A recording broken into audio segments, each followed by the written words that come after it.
Chapter 307. The latest chapter of this book is not finished yet. For more exciting content, please scan the QR code below to download the app. The novel will be updated faster. Millions of novels can be read for free. There are all kinds of novels that can't be found online. When the emperor saw Gu Jiao holding the scissors and sharpening the knife, his expression changed. "I don't want it." He had to take it even if he didn't want it. With a click, the emperor's pants were cut open and the bloody cloth was torn off by Gu Jiao from his wound. The emperor only felt a chill between his legs, and endless embarrassment rose from the bottom of his heart. The embarrassment even overshadowed the pain of the wound, making him feel ashamed and angry. The emperor was very weak due to the loss of blood and couldn't resist. He bit his lips, and every strand of hair on his body silently expressed his refusal. "Gu Jiao, I can't see it." The emperor gritted his teeth. Gu Jiao put down the scissors, changed into a clean pair of gloves, and took out the infusion bottle and the intravenous needle from the small medicine box. The moment the emperor saw the cold gleam of the needle, the fear of being injected surged from the bottom of his heart and spread to his limbs and bones. He panicked. "I don't want to be injected." "Be good. You'll get better after the injection." Gu Jiao pinched his hand and inserted the needle into the back of his hand without pressing the pulse tube. She was getting more and more skilled. The emperor looked at the cold thing on the back of his hand and was so scared that his whole body trembled. Being cut by a knife was not as scary as being cut by it. He struggled. Gu Jiao said with a straight face, "Don't move. If you miss the needle, I'll give you a second injection." "I'm serious. I'm super fierce." The emperor suppressed the urge to struggle and turned his face away with grievance, not looking at the needle in his hand. In the past, Gu Jiao gave the emperor intramuscular injections. This was the first time she gave him an intravenous drip. In order to prevent him from moving around and missing the needle, Gu Jiao took a small wooden board that was only used for injections for little Jingkong. Gu Jiao tied the small wooden board under the emperor's hand and fixed it with a bandage. After that, Gu Jiao took out a razor. The emperor's expression changed again. "You still want to shave my hair?" Gu Jiao said, "Just a little will do." The emperor's face turned red. "Don't touch my red crown crane." Gu Jiao said seriously, "It's leg hair." There were also some superficial wounds on the outside of his tibia. The wound was a little deep and needed to be sutured. Of course, the biggest wound was at the base of the leg, but there was no need to shave it. But even shaving his legs was not much better. His legs had been injured by hidden weapons, and there were more than 10 wounds of various sizes. Most of them were not deep, and most of them did not even require stitches. However, they still needed to be disinfected and applied medicine. The emperor was placed in all sorts of embarrassing positions so that Gu Jiao could easily clean his wounds, disinfect his wounds, administer local anesthesia, stitch him up, and apply medicine on him. It was too dark for Gu Jiao to see clearly. She said softly, "Spread your legs." The emperor was speechless. He was too ashamed to face anyone. "Wu, this is too shameful." After Gu Jiao finished the operation on the emperor had already fainted. It was unknown whether he fainted because of excessive blood loss or because of shame. Gu Jiao tidied up the room and walked out with the medicine box. Seeing Gu Jiao come out, Xiao Lulang walked forward and stepped on the steps under the corridor.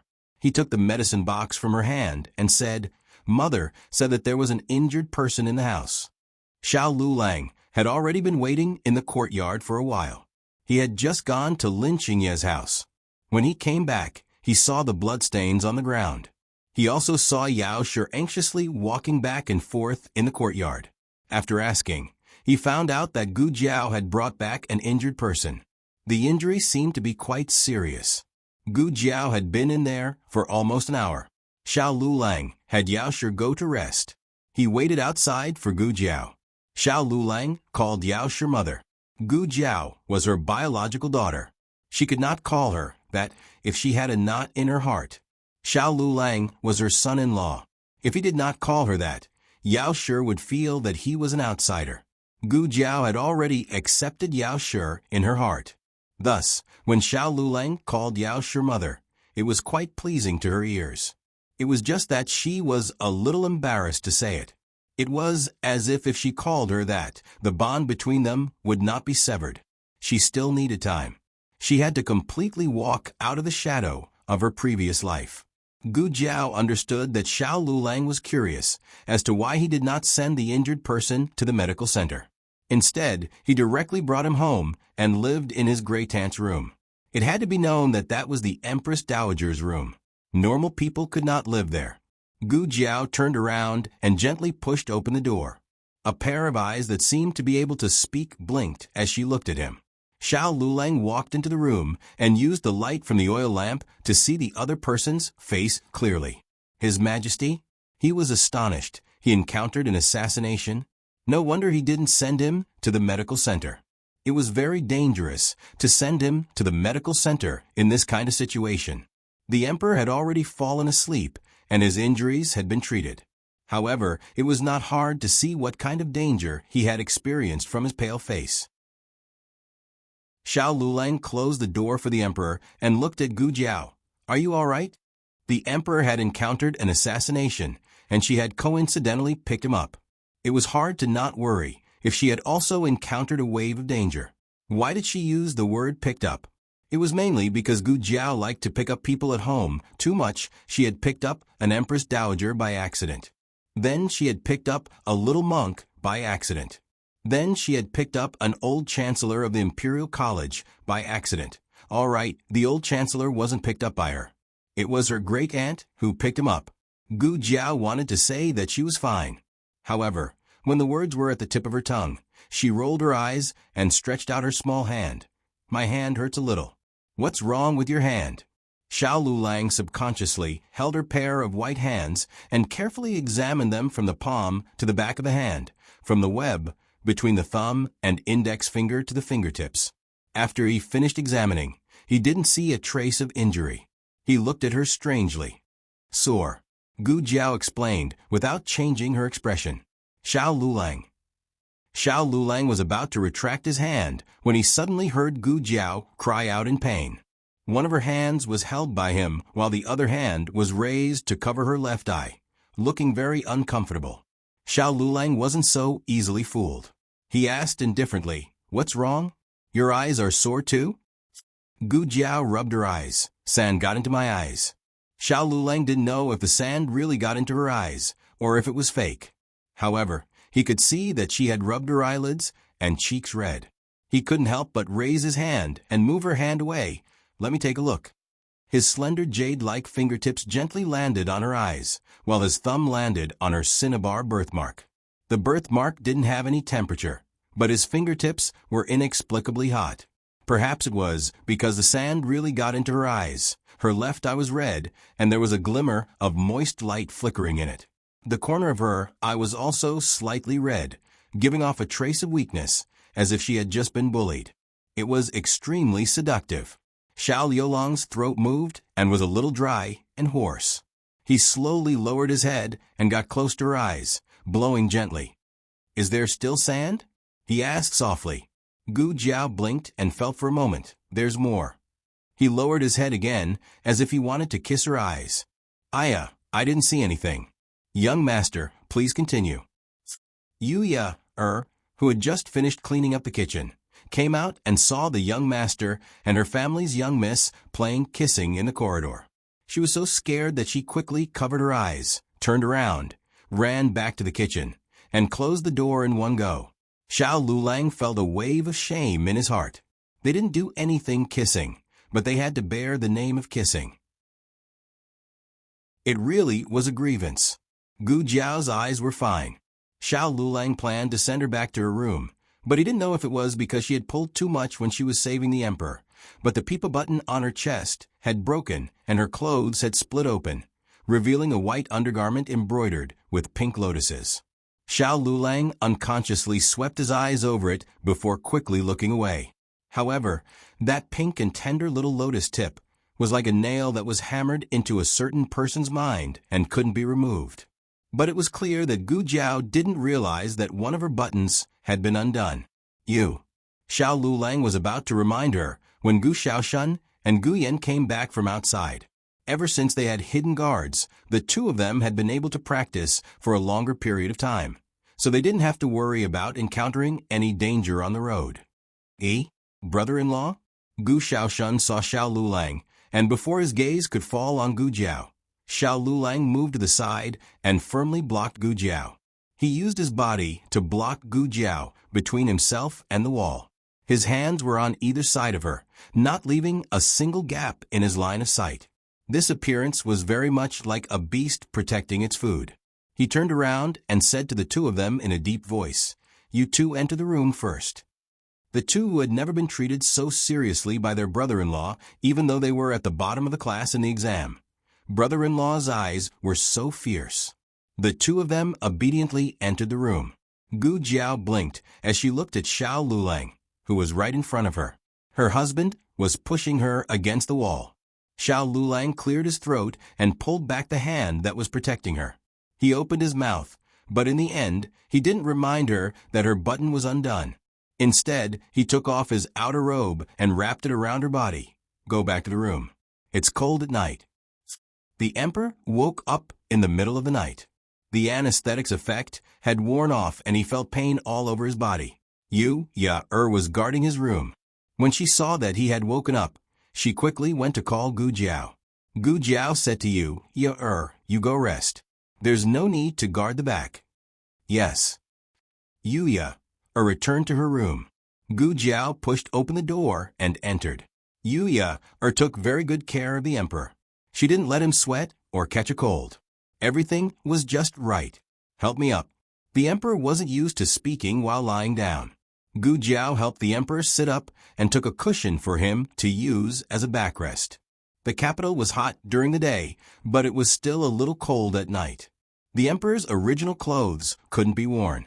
His figure was similar to one of Gu Yan's secret guards. Gu Jiao took a new set of secret guard clothes for him to change into. Gu Jiao lit up the oil lamp. "Do you feel uncomfortable anywhere? Are you hungry?" The emperor shook his head. His face was pale and haggard. "I'm fine." "Where did Eunuch Wei go?" Gu Jiao said, "He was injured. He asked me to go save him. Don't worry about him. When I went back to find him, he was already gone. I hope he escaped and wasn't caught by that group of people." The emperor closed his eyes. Eunuch Wei had been with him for more than 20 years. He was no longer an ordinary servant. Speaking of which, he was careless. He had been out of the palace a few times and hadn't been attacked. He thought it wouldn't be a big deal to bring a few less secret guards. Who knew that he would give the enemy an opportunity? "Why did you save me?" the emperor suddenly asked. Gu Jiao looked at him with a strange expression. The emperor felt a stabbing pain in his heart from this gaze. He turned his face and said weakly and dully, "Isn't letting me die what you want? Or do you think, if you save me again, you can trick me into trusting you again? I can tell you clearly, don't waste your time. I won't be fooled." Gu Jiao stared at him. The strange expression in her eyes gradually changed to surprise. In the end, the surprise faded and there was a trace of understanding. She didn't say anything. She didn't say a word to defend herself. She just silently stood up and put down a painkiller and a cup of warm water on the bedside table. Then she got up and left. Her movements when she opened and closed the door were very light, as if she didn't have a temper. However, that silent and lonely little figure made the emperor's heart ache. She clearly knew that it wasn't like this. He couldn't die, so she needed to trick him into trusting her. If she hadn't appeared, he would have already died under the knives of those assassins. Why did she need to trick him into trusting her? But he couldn't control the anger in his heart. Since Ning left, he hadn't met anyone who could enter his heart for many years. As long as he thought that the little divine doctor who should have belonged to him had joined Empress Dowager Zhuang's camp, he couldn't help but feel angry. In fact, he also understood that he couldn't blame her. After all, she met Empress Dowager Zhuang first, and he was the one who met her later. But the words that came out of her mouth were so hurtful. Perhaps it was because of their closeness that her words hurt even more. This was all so good. It was better to have a short pain than a long pain. Since she chose Empress Dowager Zhuang, then he and she were destined to break all ties. His life was really miserable. The people he cared about were all taken away by Empress Dowager Zhuang one by one. First Ning, and then the little divine doctor. He didn't know who would be next. But fortunately, he didn't care about anyone else. No, there was one more. This person would never betray him. He and Empress Dowager Zhuang had been enemies since the previous emperor was alive. He put Empress Dowager Zhuang into the coal palace, and Empress Dowager Zhuang exiled him beyond the Great Wall. Anyone could join Empress Dowager Zhuang's camp, but he wouldn't. Thinking of this, the emperor finally felt a little relieved. The emperor was seriously injured and couldn't return to the palace. Naturally, he didn't go to the morning court the next day. But the court wasn't chaotic at all, and there was no turmoil in the capital. The emperor wasn't surprised. After all, Empress Dowager Zhuang was there to listen to the government. She was like a stabilizing needle of the Zhao kingdom. With her, the emperor was dispensable. Thinking of this, the emperor hated Empress Dowager Zhuang even more. Little Jing Kong and others didn't know that there was a patient at home. The three of them went to school after eating. Xiao Lulang also went to the Hanlin Academy. Gu Jiao went to the medical center to get some calming medicine. Aunt Lu came to the house. She came to return the bowls. When she passed by the old lady's house, she heard some noise inside and thought the old lady came back. She was so happy that she put a basket of bowls on the stone table and walked quickly. "Aunt Hua, play the leaf card." But when she pushed the door open, it wasn't the old lady, but a handsome middle-aged man. Although the emperor's appearance was not as good as Marquis Xianping, he was also a first-class handsome uncle. Aunt Lu's eyes were shining. The emperor's eyebrows twitched. You are Aunt Hua's son, right?" The emperor frowned. "You got the wrong person. He was the real emperor. How could he be the son of a common old lady?" Aunt Lu said, "Oh, I'm right. You look so much like Aunt Hua. You must be her son." Coincidentally, the old chancellor was on his way to the Imperial College and passed by the door. Aunt Lu's sharp eye stopped him. "Uncle Hua, your son is here." "My son? I have a son?" The old chancellor was confused and walked over strangely. He pushed the door open and saw the emperor. The emperor also saw the old chancellor. They looked at each other, and the sky above their heads collapsed at the same time. Gu Jiao thought of the emperor's son-in-law when she was on her way to the medical hall to get the herbs. She already knew that her granduncle was the Imperial College's chancellor. She thought that she should remind the emperor's son-in-law not to come here for the next 2 days when she went back, so as not to expose herself in front of the emperor. Gu Jiao didn't know that as soon as she left, both of them fell off a horse. Gu Jiao met Jiang Shi when she went to the medical hall. Jiang Shi came to see little Jiang Li. Jiang Shi was discharged from the hospital last month. After the old chancellor took office in the Imperial College, he used his connections to get him and little Jiang Li a real household registration in the capital. The old chancellor also found a job for Jiang Shi in the Ministry of Works, to be a formal apprentice in the Ministry of Works. After the apprenticeship, he could become an official craftsman of the imperial court. But Jiang Shi rejected it. He worked as a coolie at the dock and occasionally carried some private goods on the ship. It was risky, but the profit was better than being an apprentice. Little Jiang Li stayed in the medical hall as a little medicine boy. He did odd jobs and learned how to identify herbs. When he was not busy, he learned how to read from shopkeeper Wang. "Miss Gu." Jiang Shi greeted Gu Jiao respectfully. His life was given by Gu Jiao. The household registration was also done by Gu Jiao. More importantly, Gu Jiao took little Jiang Li in and gave him shelter. Little Jiang Li didn't have to hide anymore. He could go out and do things without any worries. Gu Jiao nodded. "You've become tanned." Jiang Shi stayed in the hospital for so long that he was almost as white as Gu Yan, who knew that after being exposed to the sun at the dock, he immediately became tanned. Jiang Shi smiled and scratched his head. Gu Jiao asked, "Can your body take it?" Jiang Shi smiled and said, "I can take it." The medical hall is so good that I've become fat. I'm the fattest one among them. It was not easy for poor people to become fat these days. Being fat was something worth showing off. That's good. Gu Jiao chatted with Jiang Shi for a while. She mainly asked about his physical condition and made sure that he was qualified to work at the dock. She didn't say anything else and asked him to go find little Jiang Li. Gu Jiao brought the herbs back to Jadewater Alley. She found Auntie Lu standing at the door of her house, peeking her head out. She had a sneaky, curious, and slightly anxious look. Gu Jiao walked over. "Aunt Lu, what's wrong?" "What's the matter?" "Oh, it's Jiao Jiao. You scared me." Aunt Lu patted her chest. Originally, they heard Feng Lin and Lin Qingye call Gu Jiao Jianyang, but the old lady kept calling her Jiao Jiao, which sounded nice, so they followed suit. Aunt Lu whispered to Gu Jiao, "Your uncle came back and quarreled with your granduncle. They quarreled so fiercely. I heard a chair fall. Your granduncle usually looks like such a refined person. Why is he so fierce when he's angry? I also heard him say, 'Kneel down.' Although he's a son, he's already so old. It's quite scary to kneel down so easily." The corner of Gu Jiao's mouth twitched. "Are you sure you said father, and not son when kneeling down?" Aunt Lu's heart ached for that handsome young man. After being tormented by Uncle Hua, would he be sad, helpless, and wronged? The old chancellor, who was tormented by the fury of thunder, was obediently kneeling on the ground. He didn't even dare to breathe loudly. The emperor was so angry that his whole body trembled. "How dare you? You're acting like my imperial father. Huixian, you're going to ascend to heaven." The old chancellor hurriedly said, "Your Majesty, please calm down. Be careful of your wound."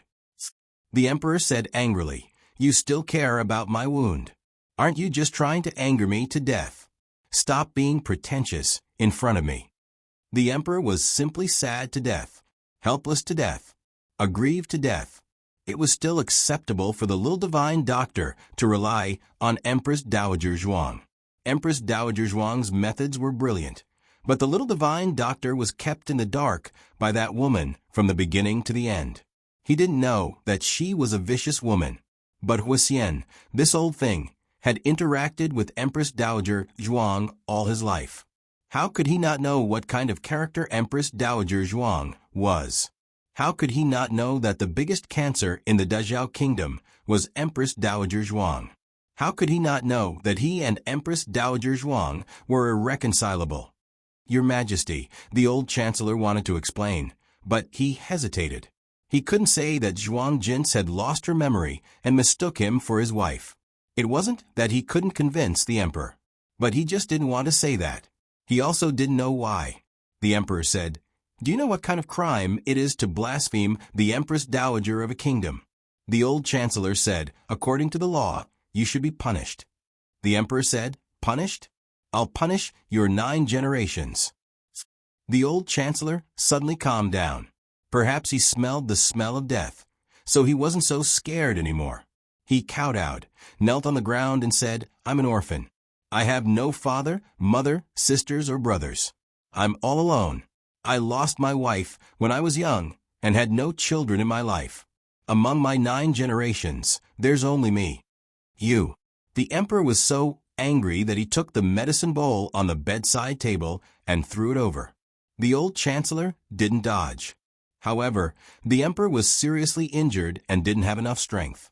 The medicine bowl only fell on the ground in front of the old chancellor. The emperor was even angrier. Gu Jiao came to the door. She didn't want to stand by and watch, so she raised her hand to push the door.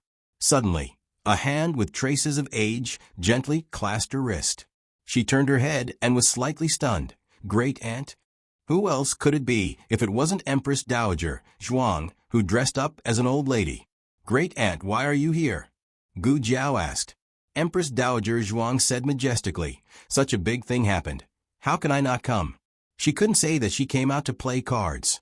Empress Dowager Zhuang said lightly, "You go outside and wait. I'll deal with it." "Oh." Gu Jiao obediently went to sit on the stone bench in the yard. Empress Dowager Zhuang pushed the door and entered. The emperor's angry scolding stopped abruptly. The old chancellor, who was originally kneeling on the ground, also straightened his body. He knelt with integrity. Empress Dowager Zhuang glanced at the old chancellor expressionlessly. "You also go out. I have something to say to His Majesty." "Yes, I will leave."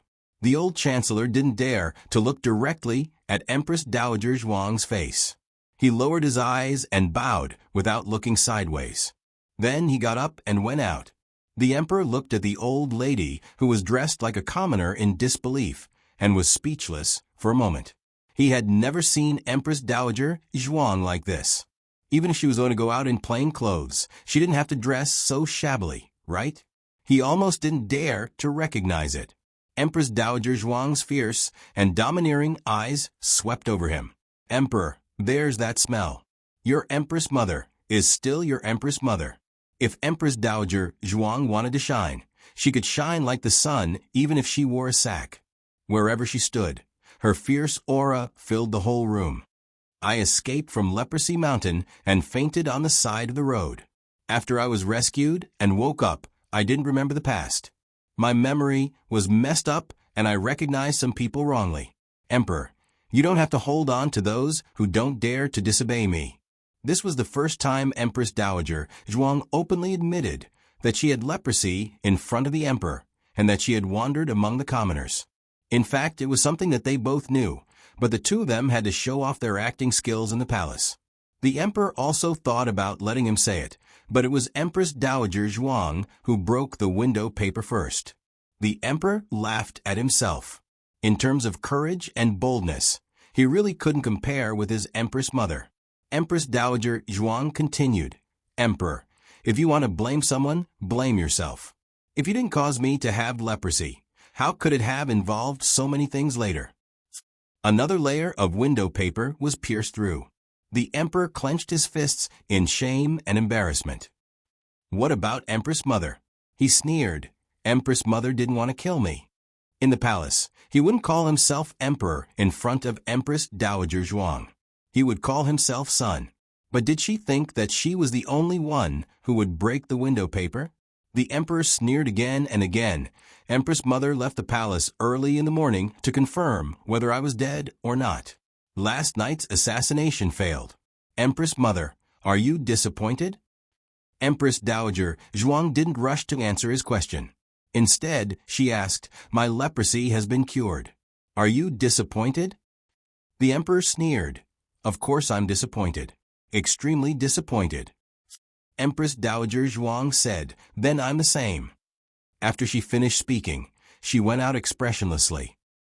Sure enough, it was this poisonous woman who did it. The emperor was so angry that he punched the bedpost. Today, Eunuch Qin also came. He accompanied Gu Jiao in the courtyard and waited. "Eunuch Qin, sit." Gu Jiao patted the stone stool next to her and said. Eunuch Qin smiled. "Thank you, Miss Gu. This old servant won't sit." Gu Jiao didn't make things difficult for him. She paused and asked him, "Eunuch Qin, last night's assassination, was it really Grand Aunt who did it?" The two people's voices weren't loud, but they weren't soft either. Gu Jiao and Eunuch Qin both heard it. Eunuch Qin held the whisk and sighed. "This old servant doesn't know everything. But it shouldn't be Empress Dowager." "Why?" Gu Jiao turned to look at Eunuch Qin and motioned for him to continue. Eunuch Qin hesitated for a moment and decided to tell Gu Jiao. He sighed. Empress Dowager once promised Princess Ning, and that no matter what, she would always keep His Majesty alive. Empress Dowager may deal with His Majesty, suppress His Majesty, put His Majesty under house arrest, or even kill His Majesty. But she will never kill His Majesty. After the old chancellor was ordered to leave by Empress Dowager Zhuang, he didn't stay here and didn't hear the conversation between Gu Jiao and Eunuch Qin. However, he also believed that last night's assassination wasn't Zhuang Jin's doing. It wasn't that he knew the agreement between Empress Dowager Zhuang and Princess Ning'an, but he understood Empress Dowager Zhuang's means. She usually didn't make a move. Once she made a move, it would be a fatal blow. If the assassination was ordered by her, then His Majesty wouldn't be alive. but that person knew His Majesty's whereabouts like the back of her hand. She must have planted a spy in the palace. The old chancellor pondered silently for a while in his courtyard. After thinking a lot, he finally decided to apologize and thank Zhuang Jin's. The apology was because of his carelessness and exposed this misunderstood relationship, which made the already cold relationship between His Majesty and Zhuang Jin's even worse. And the thank you was because Zhuang Jin spoke up for him. Whether His Majesty believed it or not, he didn't care. Of course, he was still loyal to His Majesty. He wouldn't betray His Majesty for Zhuang Jin's. But these were two different things. This didn't affect him from apologizing and thanking Zhuang Jin's. What's more, she was misunderstood by her adopted son. She must be sad, right? After all, His Majesty was someone she loved. Thinking of this, the old chancellor felt that it was even more necessary to comfort Zhuang Jin's. Zhuang Jin's went to the Zhao residence next door. The old chancellor made a draft in his heart. How should he comfort Zhuang Jin's when he saw her in a while and not make her sad?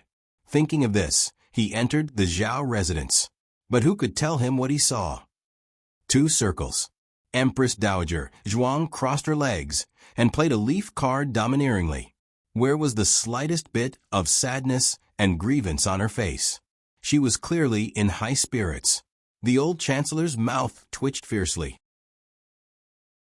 Why did he think that she would be sad? Did this woman know how to write the word sad? Empress Dowager Zhuang threw out her cards confidently. Win. Pay up. The old chancellor. The emperor's wound was in danger of being infected at any time. He could only stay in by Shui Alley to recuperate. The emperor wanted to find eunuch Wei, so Gu Jiao informed Gu Chongqing. Gu Chongqing found the unconscious eunuch Wei in a sewer. It turned out that eunuch Wei used his last breath to find the emperor last night, who knew that the sewer cover overturned and he fell into it. His injury was also very serious. However, the old chancellor also lost his horse, so Gu Jiao simply placed eunuch Wei next door. At noon, Empress Dowager Zhuang didn't return to the palace and stayed at home for lunch. Little Jing Kong didn't come back for lunch today. Madame Yao and Nanny Fang went to the temple to burn incense again. Only Gu Jiao, Empress Dowager Zhuang, Gu Chongqing, the emperor, and the old chancellor were at home. The emperor only had one serious injury, and the rest were all minor injuries. He could still eat at the table. However, this made the atmosphere quite awkward. The emperor said coldly, "Why are you all standing? Sit down, am I a tyrant? I don't even give my officials a bite to eat." The old chancellor braced himself and sat down. Gu Chongqing also sat down. Gu Jiao brought the last bowl of corn keel soup from the kitchen and habitually began to ladle soup for everyone. After filling a bowl, she suddenly felt that something was wrong. She looked up and saw that the emperor and her grand aunt were staring at her, the bowl of soup in her hand. Gu Jiao, digression, I just took a look. I'm 3 votes away from 100. Please vote. The latest chapter of this book is not finished yet. For more exciting content, please scan the QR code below to download the app. Novels are updated faster. Millions of novels are free to read. There are novels with connotations that can't be found on the internet here. https://www.zhhbqg.com/89642_8964273855. HTML Genius remembered the website address in 1 second. www.zhhbqg.com Biku Pavilion Mobile Reading Website. zhhbqg.com. Chapter 308. The latest chapter of this book isn't finished yet. For more exciting content, please scan the QR code below to download the app. Novels are updated faster. Millions of novels are free to read. Novels with connotations that can't be found on the internet are all available here. Originally, when they were eating at home, the first bowl of soup was originally given to the son-in-law because it was usually her granduncle who cooked and it was hard for him to cook. But now, Gu Jiao inexplicably felt that if this bowl of soup was given to the son-in-law, it would probably take the son-in-law's life. The old chancellor's heart was also trembling. He was afraid that this girl would be filial to him and give him the soup. If that happened, his position as the male head of the family wouldn't be able to be cleared. He would be chopped into minced meat and made into soup by His Majesty. Gu Jiao put down the spoon and slightly handed the soup to her grandaunt. The emperor's eyes were like knives. Gu Jiao paused and slightly moved the soup to the emperor's direction. Her grandaunt's eyes were like knives. Gu Chongqing didn't even need to think about it. Gu Jiao silently brought the soup back to her, picked up the spoon, and drank it. The two snorted and also started to eat. This meal was still made by the old chancellor. Yu Ye's cooking skills weren't bad, but it was a bit difficult to serve the emperor's crafty taste. The old chancellor made 5 dishes and 1 soup, mainly taking care of Empress Dowager Zhuang and Gu Jiao's taste. He didn't know what the emperor and Gu Chongqing liked to eat. Fortunately, Gu Chongqing wasn't picky, and the emperor and Empress Dowager Zhuang's taste was unexpectedly similar. Empress Dowager Zhuang liked to eat something sweet, such as the sugar-skin duck. After taking out of the pot, the crispy duck was poured with a layer of malt sugar and sprinkled with a few white sesame seeds. The skin was crisp and the meat was tender, salty, and sweet, but not greasy. Gu Chongqing and Gu Jiao didn't eat much of this dish. It mainly went into the stomach of Empress Dowager Zhuang and the emperor.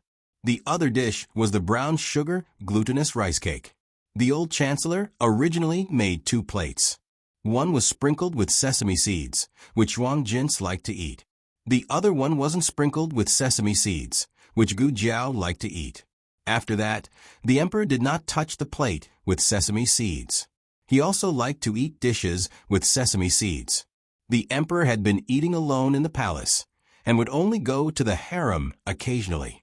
The last time he ate at the same table as Empress Dowager Zhuang was when Princess Ning and concubine Jing were both in the palace. At that time, he and Empress Dowager Zhuang had not yet broken off their relationship. He treated her as a loving mother and trusted her wholeheartedly. He thought that she also treated him like her own son and cared for him just like Consort Jing's mother. Reality was cruel. After helping him ascend to the throne, her disguise was gradually torn apart. She became detestable and unfamiliar. She had even gone so far as to lay her hands on imperial concubine Jing in order to prevent her from becoming the Empress Dowager of a nation. He had long been adopted by Consort Jing, so he was her son. Why couldn't Consort Jing be the Empress Dowager? The funny thing was that Consort Jing's mother was still speaking up for her even after being forced into the nunnery. She said that everything she did was for the sake of Zhao country and asked her not to hate her. She even said that she would understand the Empress Dowager's painstaking efforts one day. Huh? What painstaking efforts? One year, there was a snowstorm in the capital, and Consort Jing's mother almost died of illness in the nunnery. As the emperor of a nation, he actually knelt in the snow outside Rinshou Palace and begged her to bring Consort Jing back. But she didn't. So he took a step back and begged her to give Consort Jing the Tianshan Snow Lotus to prolong her life. She didn't do that either. She didn't save her. She forgot how Consort Jing's mother had blocked the sword for her when the Lu family wanted to get rid of her. She also forgot how Consort Jing's mother had risked her life to steal the edict and burn it when the previous emperor had left behind a will for her to be buried with him. She had no heart. She was a vicious woman who repaid kindness with ingratitude. Your Majesty. Gu Jiao called out to him. The emperor came back to his senses and looked in the direction that Gu Jiao was looking at. He saw that he had been in a daze and had unknowingly picked up a piece of brown sugar glutinous rice cake that Empress Dowager Zhuang had picked up. This was the last piece of brown sugar glutinous rice cake sprinkled with sesame seeds. The emperor was embarrassed. No matter how much he hated Empress Dowager Zhuang, he shouldn't have disregarded his status and snatched a piece of brown sugar glutinous rice cake from her. If this spread out, where would the emperor put his face? In order to show that he didn't deliberately do such a childish thing, he coughed lightly and said seriously, I originally wanted to give it to Imperial Mother. I didn't expect Imperial Mother to pick it up herself. Everyone, it was obviously the Empress Dowager who picked it up first. If you want to smooth things over, you don't have to think that we're all blind. Empress Dowager Zhuang wouldn't be polite with him. She picked it up and ate it without a care. The world was big, but eating was the most important thing. Empress Dowager Zhuang's appetite would never be affected by anything. Seeing her so carefree, the emperor was so angry that he couldn't even eat properly.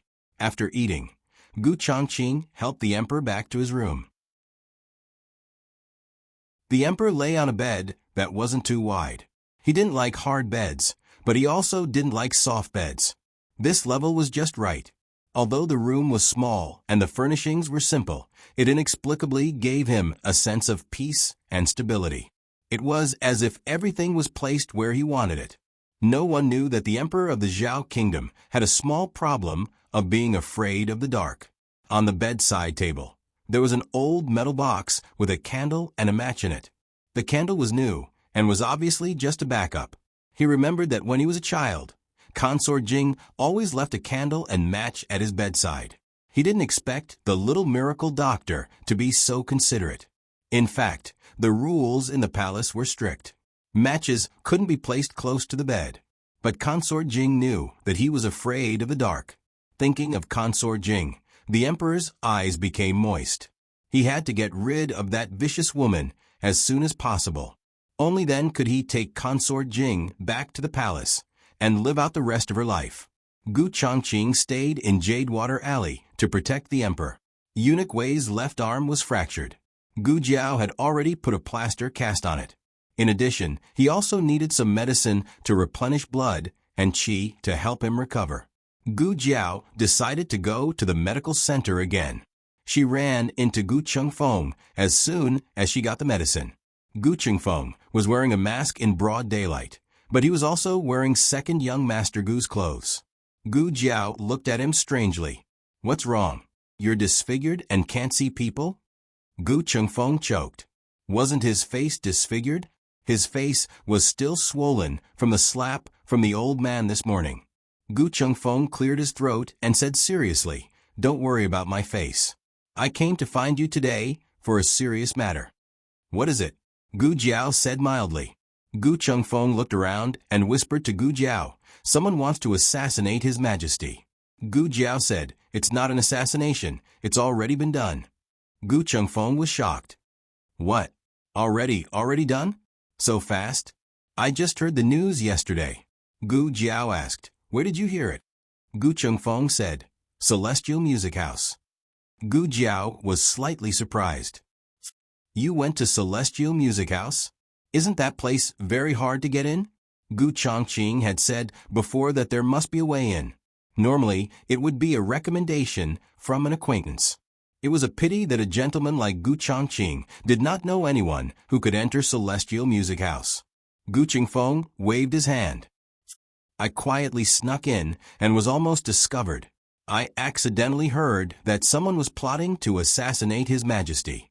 However, I did not expect them to act so quickly. They were plotting in the afternoon, and they acted at night. No wonder His Majesty did not go to court today. He originally wanted to go to Celestial Music House to inquire about the news. He wanted to see if there really was someone who wanted to assassinate His Majesty, and where the time and place of the assassination was. He was not the same as his elder brother. He did not have the heart of an official who was loyal to His Majesty. He also did not have the loyalty to protect the country. He was just a wastrel from the Marquis Manor, a great bandit. But no matter how idle he was, he understood that Marquis Ding, and Manor and His Majesty were grasshoppers on the same rope.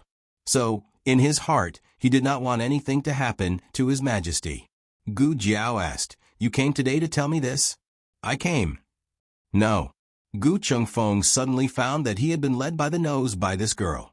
He took back the initiative. How did you know that His Majesty was attacked by an assassin? I didn't even hear the news. His Majesty being attacked by an assassin was a big matter. It was normal for the palace to block the news, but he had his own ways. He did not believe that this girl would be faster than him. Gu Jiao calmly said, I picked up His Majesty and brought him back. Gu Chengfeng, this was also possible. Gu Qingfeng's face under the mask was exceptionally spectacular. It was a pity that Gu Jiao could not see it. If there's nothing else, I'm leaving. Gu Jiao did not have the time to chat with him. Gu Chengfeng gritted his teeth.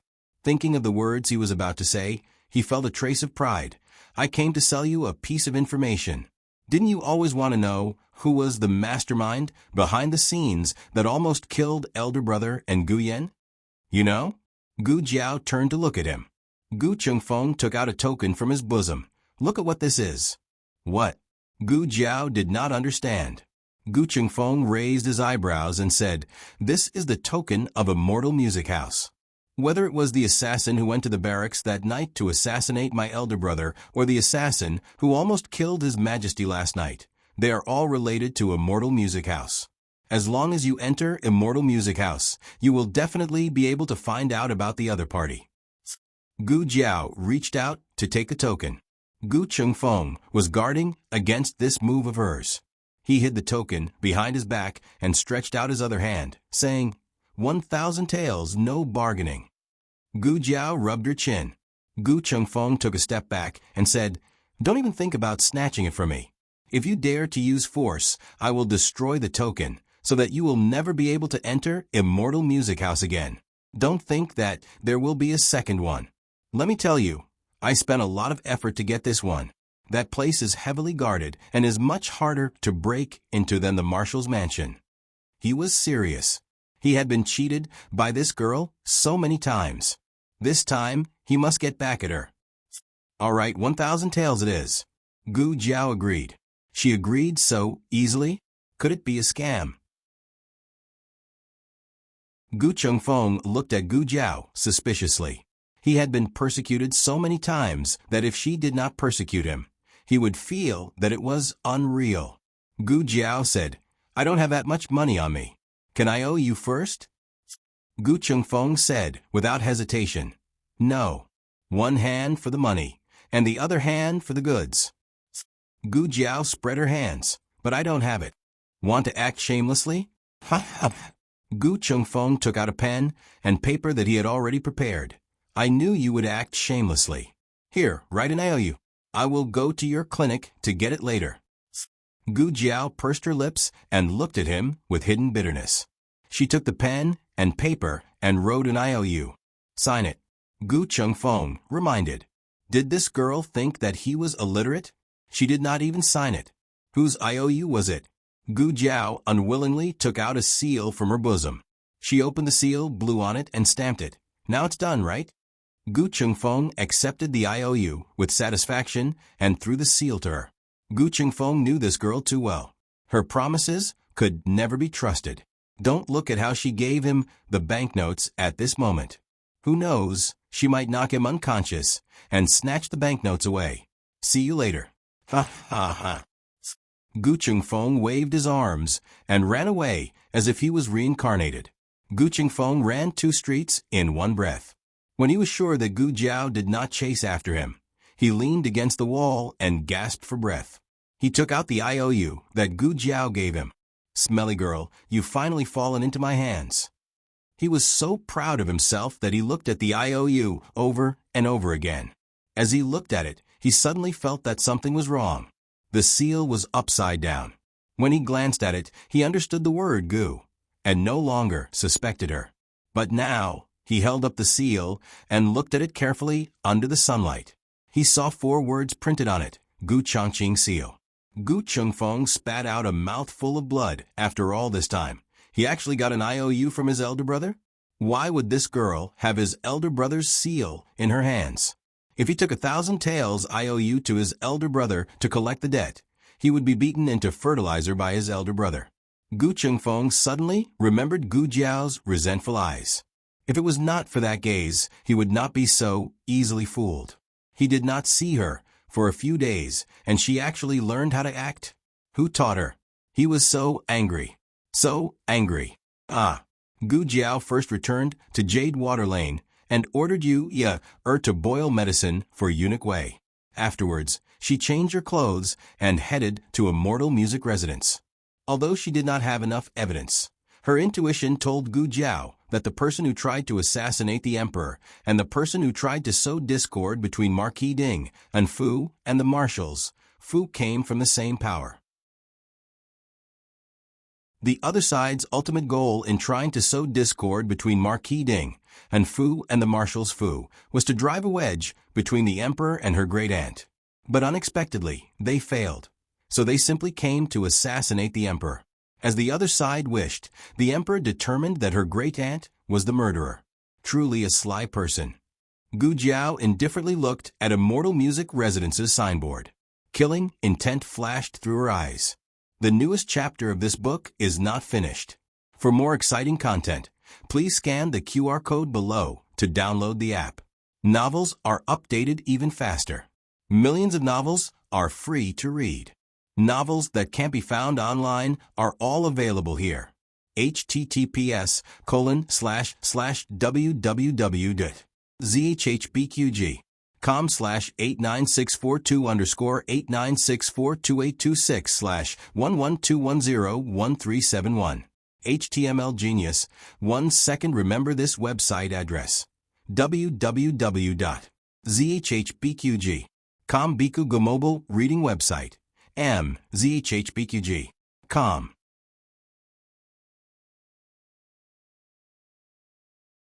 Chapter 309. The latest chapter of this book is not finished yet. For more exciting content, please scan the QR code below to download the app. Novels are updated faster. Millions of novels are free to read. Novels that can't be found online are all available here.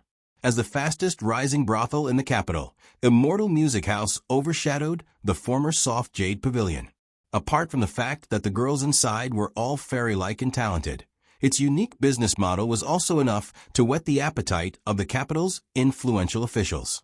Gu Jiao arrived at the door. The guard at the door was a woman.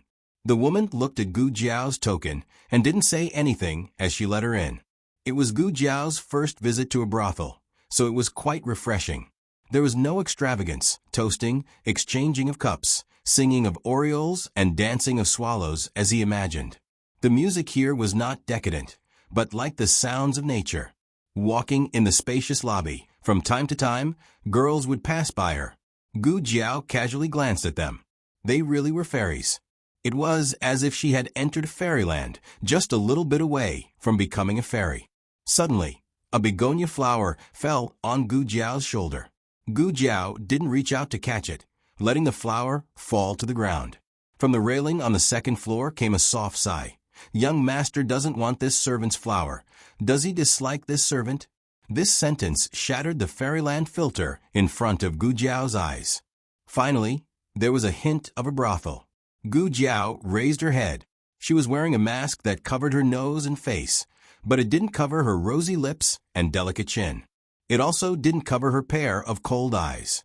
Oh, the girl upstairs let out a cry of surprise and couldn't help but straighten her body. Gu Jiao's figure was considered tall for a woman, and with her valiant temperament, there was no pressure for her to act as a handsome young master. The girl's cry of surprise attracted several companions. Everyone stood on the railing on the second floor and looked at Gu Jiao. "Young master, look at me." Someone waved a handkerchief at Gu Jiao. Gu Jiao may not have eaten pork, but she has seen pigs walk. She has the spare time to strike up a conversation with a strange man. In Xianlu House, she can't be considered a very powerful person. Her target wasn't them. The few of them tried to seduce Gu Jiao for a long time, but there was no response, so they couldn't help but complain. How disappointing, isn't it? Even our sister Lianxiang looks down on him. I wonder who he's here for? Lianxiang was the girl who threw the begonia flowers at Gu Jiao. Could it be that she's here for Sister Qinxue? Sister Qinxue can see him. Who wants to see me? A lazy and gentle voice sounded from the end of the corridor. Several girls who were chatting about Gu Jiao turned around and bowed respectfully. Sister Qinxue. The girl who was called elder sister looked to be around 17 or 18 years old. She was actually younger than a few of them, But Immortal Music House had never been ranked based on age. "What are you looking at?" the girl asked. She was wearing a plain white inner garment with a light yellow gauze outer garment. The color was bright, fresh, and elegant, making people's eyes light up. She was wearing a veil that was the same color as the gauze, hazy. Her outline was vaguely visible, but it wasn't clear. Even women couldn't help but be attracted to her. The girl seemed to be accustomed to this, and no longer expected them to answer her. Instead, she turned her head and looked downstairs. "Oh." She also let out a small cry of surprise, her eyebrows slightly raised, and her eyes turned. "A very clean young master has come. Bring him up. This person, I want him." After she finished speaking, she turned around and went up to the 3rd floor. The servant girl behind her answered yes and stepped downstairs. She came to Gu Jiao and bowed to Gu Jiao. "Young master, my family's miss invites you." Gu Jiao gave her a look. "Not going." "You." The servant girl choked. "Do you know who my family's miss is?" Gu Jiao gave her a small look again. "Oh, who is it?" The servant girl put her hands on her hips. "My family's miss is Immortal Music House's courtesan. Others want to see her, but can't. My family's miss wants to see you because she thinks highly of you." These words weren't exaggerated at all. Immortal Music House's courtesan only sold her skills and not her body. Every 3 days, she would only receive one person for 2 hours each time. Even so, those stinky men in the capital who wanted to be her guest were still as numerous as carps crossing the river. The courtesan should be a big fish. Gu Jiao thought for a moment and nodded to the servant girl, indicating that she accepted her family's Mrs. invitation. The servant girl had a headache. Was it an illusion? Why did she feel that this young master's expression just now was weighing the pros and cons? No matter what, her family's miss wanted to see him. No matter how strange the master was, he had to bring her up to see him. Gu Jiao followed the servant girl to the 3rd floor. She didn't notice how jealous the guests below looked at her. It was very difficult to enter Immortal Music House. In Immortal Music House, it wasn't the guests who chose the ladies, but the ladies who chose the guests. Those who were lucky could be chosen to go up to the 2nd floor. Those who were unlucky could only have a lonely night tour in the main hall. Those who went up to the 3rd floor could be counted on one hand. Of course, Gu Jiao didn't know how lucky she was, but she could faintly feel that the 3rd floor was particularly quiet. "Miss, the young master is here." The servant girl reported from outside the door. "Come in," the woman said. The servant girl pushed open the door and smiled at Gu Jiao, saying, "Young master, please." Gu Jiao stepped into the room. The servant girl closed the door from the outside. The room's furnishings looked relatively simple, but it could also be because Gu Jiao didn't recognize antiques. Any vase in the room was an antique from the previous dynasty. The woman sat in front of the dressing table. While wiping her hands with vanishing cream, she looked at Gu Jiao through the bronze mirror. She also had a pair of eyes that could speak. She wore a veil, but Gu Jiao could still feel that she was smiling. She said, "Young master, please sit." Gu Jiao sat down on the chair. After the woman finished applying the vanishing cream, she slowly stood up and walked towards Gu Jiao. She sat down on the chair next to Gu Jiao. There was only a small table between the two of them. The woman poured a cup of tea for Gu Jiao and handed it to Gu Jiao. She smiled and said, "Is this the first time young master has come to Immortal Music House?" Gu Jiao nodded, but didn't drink the tea she handed over. The woman sighed. "Is young master afraid that I will poison you? Or do you think that my tea is not clean?"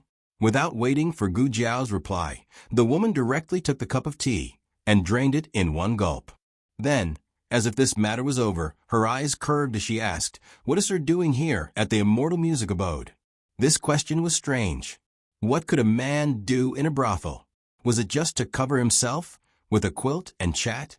The woman put her elbow on the table, her index finger gently supporting her chin. She said with a smile that wasn't a smile, "Young master is too clean. With one look, I can tell that you are not a person who would seek pleasure." Gu Jiao wrinkled her small eyebrows. Her acting skills were actually this bad? She clearly took the script of the dissolute little hedonist today. Could it be that she was only worthy of tricking that kind of idiot Gu Qingfeng? The woman's gaze fell on Gu Jiao's throat. She actually suspected her gender? Fortunately, she was already prepared and stuck an Adam's apple. When the woman saw the Adam's apple, she withdrew her gaze and continued to look at Gu Jiao's eyes. Gu Jiao's eyes didn't avoid her gaze. After all, her acting skills weren't good enough. The woman looked for a while and didn't see anything fishy, so she asked again, "Is young master here to find someone? Which sister's relative is it?" Gu Jiao thought for a while, then took out a small notebook and charcoal and scribbled, "To be honest, this prince is here to pick up girls." The woman's mouth twitched. "Pick up what?" Gu Jiao made a sound and scribbled out the last two words. He wrote in a mighty and domineering manner, "Seek pleasure." The woman chuckled. But in the next second, she couldn't laugh anymore, because Gu Jiao wrote on the paper, "Call out the most beautiful girl here." The woman's smile froze on her face. "Young master means that I'm not beautiful enough." Gu Jiao wrote, "If you want to say it like that, I can't do anything about it." The woman was so angry that she forgot to ask Gu Jiao why he didn't speak and only wrote on the paper. She was the #1 courtesan of Xianle House, the #1 beauty in the capital. How could there be a day when she was despised for her looks? She angrily said, "Young master, when did you go blind?" Gu Jiao scribbled, "I'm not blind, I just don't think you're particularly good-looking. Not as good-looking as my husband." This sentence simply drew the woman's hatred to the max. The woman was so angry that she sent a palm strike towards Gu Jiao. Gu Jiao's figure dodged. The wind from the palm strike fell on the chair behind Gu Jiao, shattering the mahogany chair into pieces. Sure enough, she has martial arts. Gu Jiao put away the brush and small notebook and began to fight with her in the room. The woman's martial arts were so high that it was beyond Gu Jiao's expectations. Fortunately, she had received guidance from the old marquis, so there were a few moves that could restrain the opponent's moves.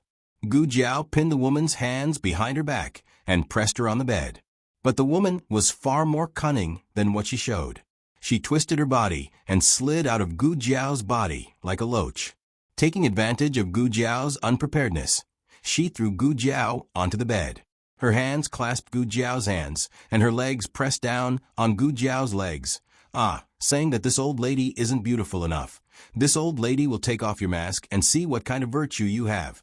Daring to say that this old lady isn't beautiful.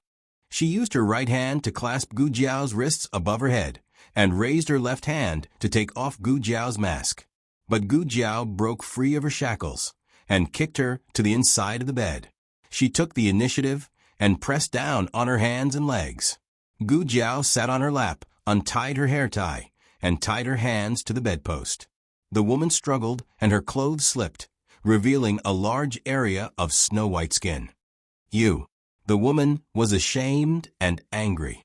Gu Jiao took out the small notebook again and scribbled, "Who was the person who tried to assassinate the emperor last night?" The woman was startled. Gu Jiao was actually not sure if she knew, but she was the top courtesan here, and her status and martial arts were so high, so it was very likely that she knew. Perhaps she was also involved. The woman chuckled. "I am a prostitute. How would I know about the current emperor's matters?" "Young master, did you find the wrong person? If you want to investigate a case, shouldn't you go to the yamen?" Gu Jiao wrote, "Shouldn't a normal person's first reaction be to ask if the emperor was assassinated?" Gu Qingfeng reacted this way. The woman choked on the spot. Gu Jiao wrote domineeringly, "If you don't tell me, I will take off your clothes and do you on the spot." The woman's expression changed, but then she smiled slowly. "All right, come on. If you don't mind my jade arms and body, then go ahead and do it. I was the one who took a liking to young master. It is my fortune to be able to serve young master." But, as she spoke, she glanced under Gu Jiao's clothes and laughed. "Young master doesn't seem to be interested in me." Gu Jiao thought, I didn't arm you, fake melon." The woman looked at Gu Jiao meaningfully. "Young master, your skin is so white, your appearance is so delicate, and your body is so thin. In front of such a beautiful woman, like me, you are still indifferent. Young master, you can't be a male. Before she finished speaking, Gu Jiao tore her outer clothes, threw it under the bed, and looked at her fiercely. At this moment, the door was suddenly knocked open, and a drunk man rushed in. In the blink of an eye, Gu Jiao grabbed the long gown on the ground and covered the woman's body, covering her completely. Oh, what's wrong with you? Why did you let someone break into Miss Qianxue's room? Miss Qianxue is receiving a guest. Can you afford to pay for ruining Miss Qianxue's mood? It was the woman's personal maid who spoke fiercely. Sorry, Miss Qianxue. A female guard entered the room without looking sideways and grabbed the drunkard out. Then, Gu Jiao got down from the bed and didn't force the woman to answer. She turned and walked towards the door. The woman was already stunned the moment she was wrapped in Gu Jiao's clothes. When she saw Gu Jiao let her go and leave just like that, her eyes moved slightly. Don't you want to know who the murderer is? Not in this way. Gu Jiao turned and left Immortal Delight House. If it was in her previous life, she would use all means to force a confession. After all, from childhood to adulthood, this was what her godfather taught her. But in this life, it seemed that something was different. Gu Jiao looked at her hands. Suddenly, a small box fell into her palm. Gu Jiao raised her head and looked at the third floor of Immortal Delight House, but only saw a window that was closed in a fit of pique. Gu Jiao opened the small box. Inside, there was a pendant of a tassel and a note. Imperial Palace, southwest corner. The murderer is from the Imperial Palace and lives in the southwest corner. And this tassel is the murderer's personal item. The latest chapter of this book is not finished yet. For more exciting content, please scan the QR code below to download the app. Novels are updated faster. Millions of novels are free to read. Novels with connotations that can't be found on the internet are all available here. https://www.zhhbqg.com/89642_896/112098728. HTML Genius remembered this site's address in 1 second. www.zhhbqg.com Biku Go mobile reading website. zhhbqg.com.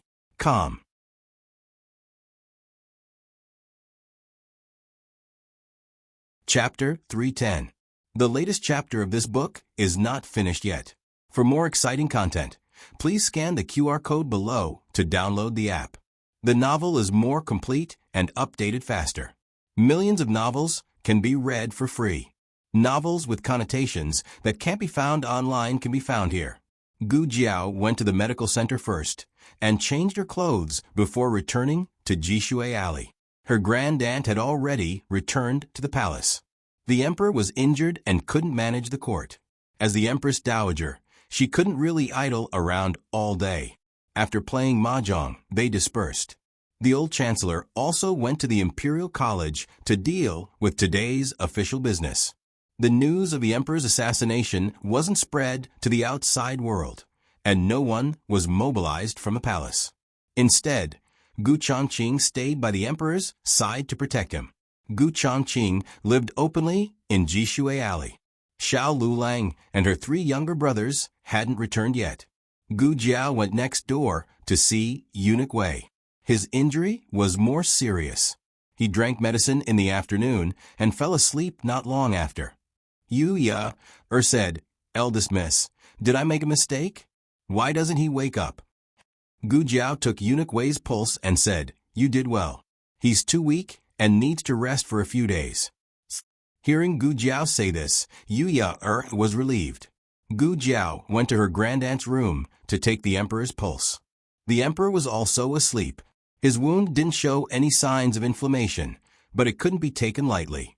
Gu Chongqing didn't have anything to do in the afternoon, and it wasn't good to practice swordsmanship. He was afraid that the noise would disturb the emperor's sleep. He saw corn cobs hanging on the rope and took a few to pull. In the past, he saw her and Guyen pulling corn cobs like this. If the people in the barracks saw the cold-faced Yama, who could kill millions with a wave of his hand, sitting on a stone bench in the backyard and pulling corn cobs. Their eyes would probably pop out. Gu Jiao walked over and sat down beside him. She asked about the southwest corner of the palace. Who lives in the southwest corner of the palace? Why are you suddenly asking about this? Gu Changqing's hand that was pulling out the corn on the cob paused. I just went out and found out some information. The assassin seems to be related to the southwest corner of the palace.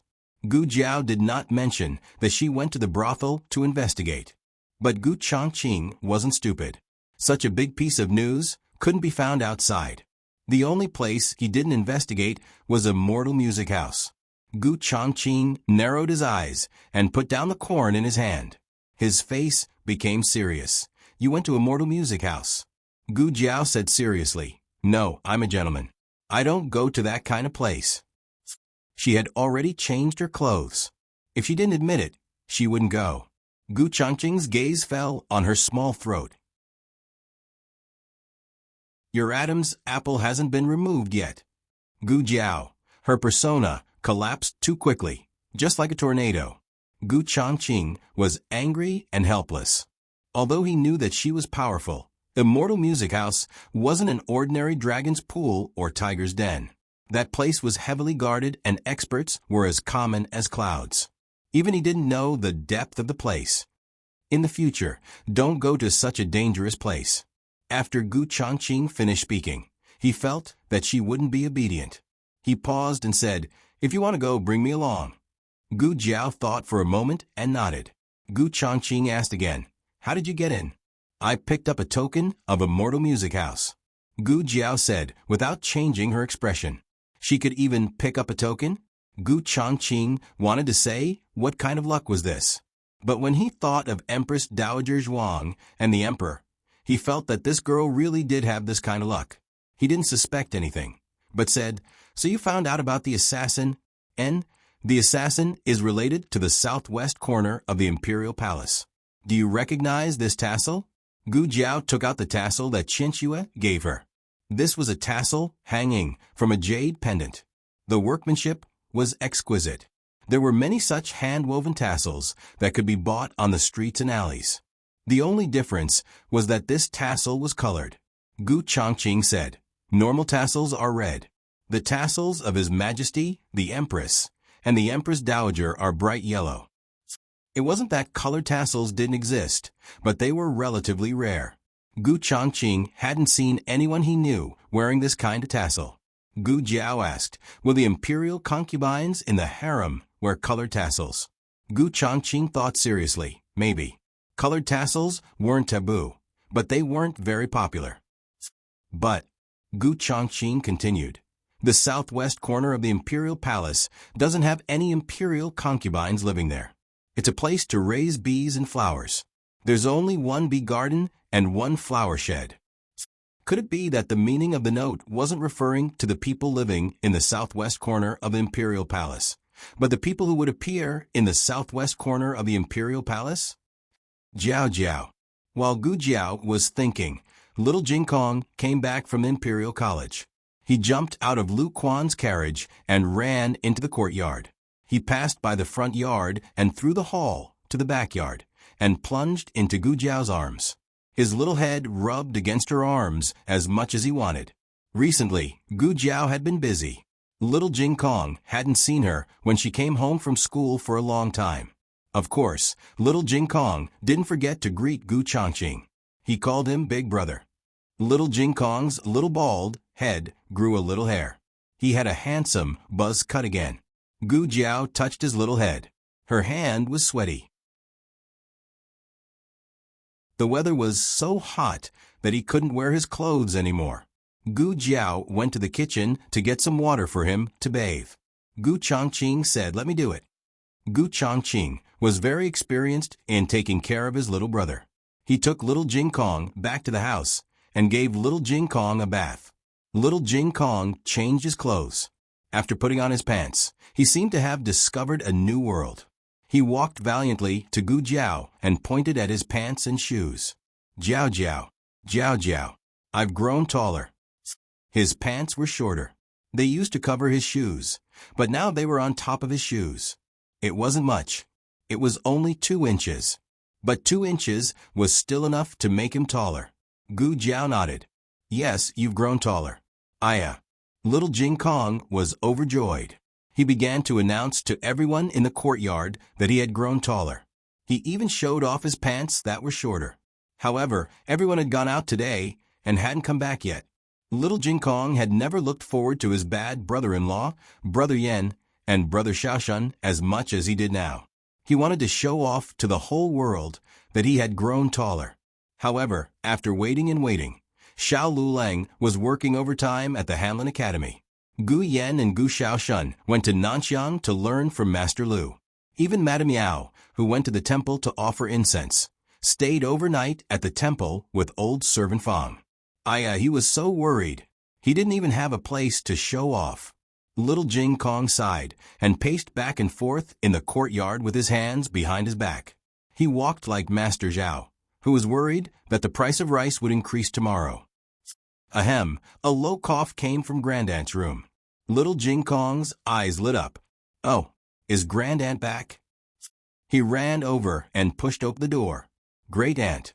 It's not Grandaunt? When he saw the man on the bed, he tilted his head and said in surprise, Uncle Chu. Qin Chiyu's disguise was well hidden.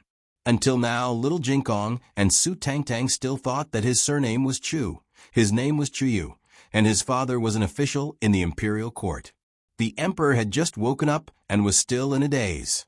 When he saw Jing Kong, he remembered that he was sleeping at Little Divine Doctor's place. Oh, it's Jing Kong, he greeted weakly. Uncle Chu, are you sick?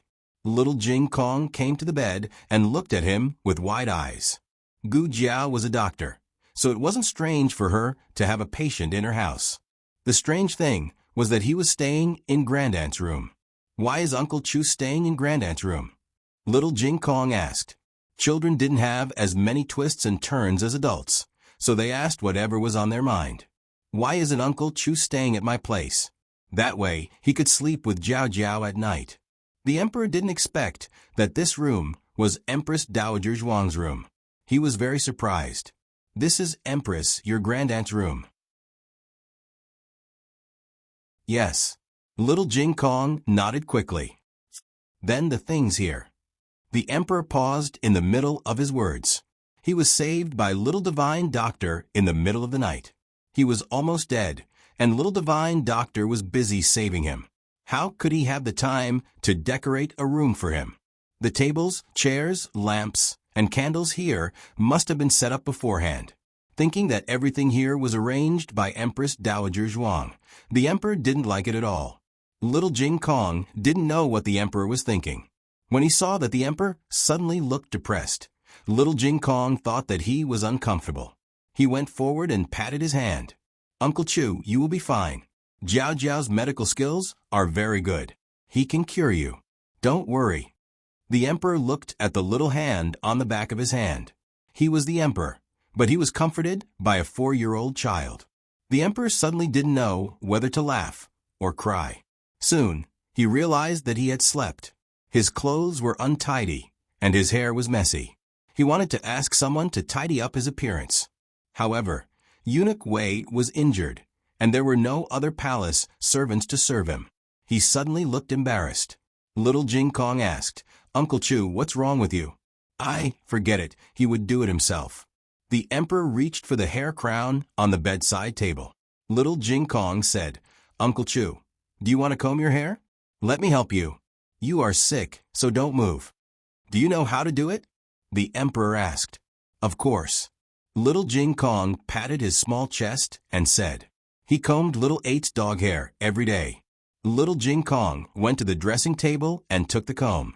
He kicked off his shoes and climbed onto the bed. He stood behind the emperor and began to comb the emperor's hair. He combed the hair quite well. The emperor was happy and talked more. Do you know how to recite poems? Little Jing Kong said, Yes, but I don't like to recite poems. The emperor laughed. Then what do you like? Little Jing Kong said, I like to sing. Recently, he had learned a few new songs from Jiao Jiao. Oh, the emperor laughed. You know how to sing? Sing a few songs. Little Jing Kong thought seriously and stopped combing the emperor's hair. He brewed his emotions for a while, then raised a small hand and began to sing. The north wind blows, the snowflakes float, the snowflakes float. The year has come, father went out to hide. The 7 days of the year, the emperor shuddered. Why was it such a sad song? Did he think that he was not sad enough? Little Jing Kong was very absorbed in singing. His eyes were sad and there were tears in them. The emperor could not bear to look at him. Can't you sing something happier? Of course. Little Jing Kong changed his mood in a second. As he braided the emperor's hair, he swayed his head and sang, "Other people's daughters have flowers to wear your father. I have little money. Can't buy them. Tear off the 2-foot red hair rope tied up for my hey, tie it up." The face of the emperor, whose hair was tied into a big braid, darkened. What kind of nonsense was this? The emperor felt that he could not listen to it anymore. If he did, he would be so angry that he would suffer from internal injuries. I have another song. Little Jing Kong cleared his throat and grabbed the emperor's braid. His small body shook. He used too much force. The emperor's hair was pulled, and his scalp was almost pulled off. Cough, cough, I got the melody wrong. Let's do it again. Little Jing Kong gathered his thoughts for a while. He looked serious and used all his strength. Uncle Ba, and little uncle, and don't show off your wealth. Dead, you didn't say anything about killing his father, you probably came to kill your mother. A bunch of fathers died, actually. There was no one in the last line. However, little Jing Kong felt that singing this way was not clear enough. So he added a 1. He was really a clever little brat. The emperor did not enjoy it as much as little Jing Kong. What was this little brat singing? He was talking about killing his father and mother. Was it really good to sing such a cruel song at such a young age? He had to go back and ask that old thing, Huasien, what he taught the children in the Imperial College. Also, he could sing. But could he not pull his hair? Was it easy to keep such a thick head of hair at his age? Be careful not to make him bald. Xiao Lulang came back from the Imperial College first. Little Jing Kong finally stopped damaging the emperor's hairline and ears. He went to show off to his bad brother-in-law that he was tall. After showing off, he sat at the door, stretched out his legs, and placed his trouser leg in the most conspicuous position. He showed off to everyone in the family who came back. Gu Xiaoshun touched his nose and said, "Could it be that you raised your trouser leg?" Gu Xiaoshun pulled little Jing Kong's belt back to his belly button. "See, it can cover his shoes again, right?" Little Jing Kong. Little Jing Kong burst into tears. Gu Xiaoshun was the reality of the world. In the end, Gu Jiao measured little Jing Kong's height and showed him his previous data. He was sure that he had really grown taller, but not as much as 2 inches. "You've grown 1 inch taller," Gu Jiao said. Little Jing Kong sat in Gu Jiao's arms and played with Gu Jiao's hair pitifully. "Is 1 inch taller?" Gu Jiao touched his little head. "Of course." Little Jing Kong lowered his head and played with his fingers. Then I have to reward you with a kiss." Gu Jiao kissed his head. Little Jing Kong jumped down, covered his head with his little hands, and quickly ran back to the house. At night, when Gu Jiao went to change the emperor's medicine, she asked the emperor if he had seen the tassel. The emperor shook his head. "I haven't seen it." The next day, Gu Jiao went to the imperial palace. Empress Dowager Zhuang went to the court. Gu Jiao took the tassel and asked Eunuch Qin, "Eunuch Qin, have you seen this tassel?" Eunuch Qin shook his head. "I haven't seen it." "Eunuch Qin, is there a place to collect honey in the imperial palace?" she asked. Eunuch Qin said, "There's a bee garden in the southwest corner. Do you want fresh honey? I'll ask someone to collect it." "No, I'll go by myself." Gu Jiao paused. "Can I go?" Eunuch Qin smiled. "Of course." Eunuch Qin took a jar and gave it to Gu Jiao. "There are beekeepers there. If you are tired, you can give it to them." "Okay." Gu Jiao took the jar. Eunuch Qin was worried that she would get lost, so he asked the eunuchs of the Rensho Palace to send her there. Gu Jiao decided to wait here for the rabbit. She waited for a whole morning, but no one passed by except the gardeners and the beekeepers. When Gu Jiao was about to leave, several women came from the end of the path. The leader was Princess Ning. Princess Ning was followed by 2 eunuchs with flower baskets and 4 maids. Princess Ning had a miscarriage a few days ago, so her face was still a little swollen. It was hot in June, but she was still wrapped in a cloak. Princess Rui Wang said that this was the 3rd miscarriage of Princess Ning. Every miscarriage was harmful to a woman, not to mention that she had miscarried 3 times. In ancient times, when medical conditions were not developed, it was really difficult for her to get pregnant again. She lived in Prince Ning's mansion outside the palace, so she didn't know why she came to such a remote corner in the southwest. Was she the person she was waiting for? Gu Jiao was in a small wooden house, but her eyes fell on Princess Ning through the window. "Princess, you can leave this to us. Why do you have to do it yourself?" a maid asked. Princess Ning said, "You don't understand. You wasted the good honey. Call the beekeeper here." "Yes." The maid answered, went to the bee garden, and called the beekeeper on duty. The beekeeper bowed to Princess Ning respectfully. "Greetings, Princess Ning." Princess Ning asked, "What honey have you picked today?" The beekeeper replied, "Princess Ning, there is date honey, locust honey, and half a jar of flower honey. Give it to me." Princess Ning said, "Yes." The beekeeper poured a small cup of each of the 3 kinds of honey. Princess Ning tasted them one by one with a spoon and said, "Date honey. How much does Princess Ning want?" The beekeeper asked respectfully. 2 jars. Princess Ning said. The beekeeper filled 2 jars of honey for Princess Ning, and the eunuch next to Princess Ning took them. Then they went to the garden to pick a few potted plants. Looking at Princess Ning's back, Gu Jiao came out and said to the beekeeper, "I picked up a tassel on the ground.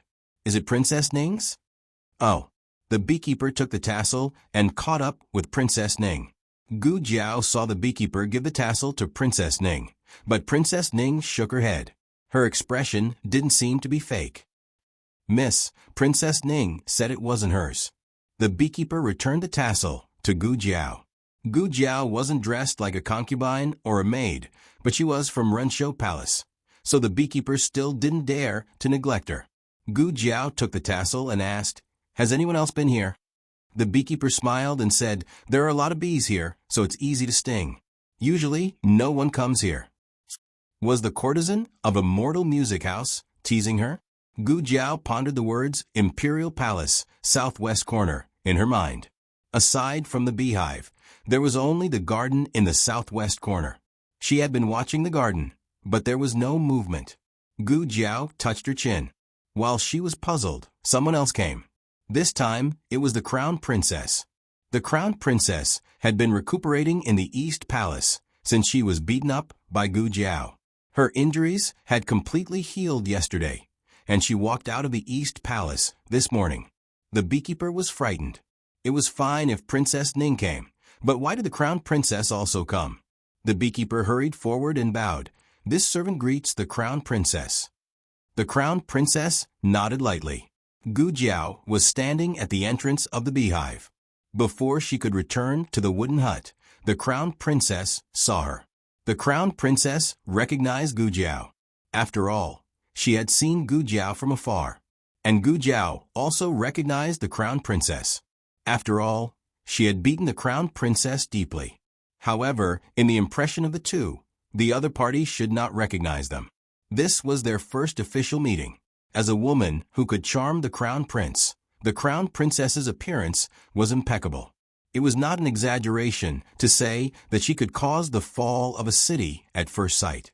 In comparison, Gu Jiao, who had a red birthmark on her cheek, paled in comparison, at least in the eyes of others. The Crown Princess was the moon in the sky. Even the beauties in the imperial harem were overshadowed by her, let alone this young girl with a disfigured face. "Who are you? Why don't you kneel when you see the Crown Princess?" The chief eunuch beside the Crown Princess asked. If it was the Crown Princess's female official, she would probably recognize Gu Jiao. Unfortunately, this chief eunuch had never seen Gu Jiao before. The bee craftsman hurriedly said in a small voice, "Gong Gong, this girl is from Renshou Palace." The chief eunuch's expression changed, but it was only for a moment before he raised his voice. The people of Rinshou Palace are the most disciplined. Even Miss Zhuang has to respectfully bow when she sees the crown princess. This flattery and trampling was clearly telling Gu Jiao that even Empress Dowager Zhuang's legitimate grandniece had to bow when she saw the crown princess. Regardless of her status, could she surpass Zhuang Yueshi? The crown princess looked at Gu Jiao. She suddenly wanted to see this woman bow in front of her. But Gu Jiao did not bow to her. As a member of the Eastern Palace, the chief eunuch naturally did not get along with Rinshou Palace. But he could not go up and punish Gu Jiao. He had to use the rules to suppress Gu Jiao. Does the Empress Dowager know you are so rude? Is it any of your business whether the Empress Dowager knows or not? It was Gong Qin. The chief eunuch's expression changed, and he lowered his head. They were both chief eunuchs of the master, but he could not be compared to Gong Qin. Only Gong Wei could be compared to Gong Qin in terms of status. The crown princess also showed a trace of confusion when she saw Gong Qin. Gong Qin came to Gu Jiao and bowed respectfully. Miss Gu, the Empress Dowager has left the court and asked why you have not returned to Rinshou Palace for dinner.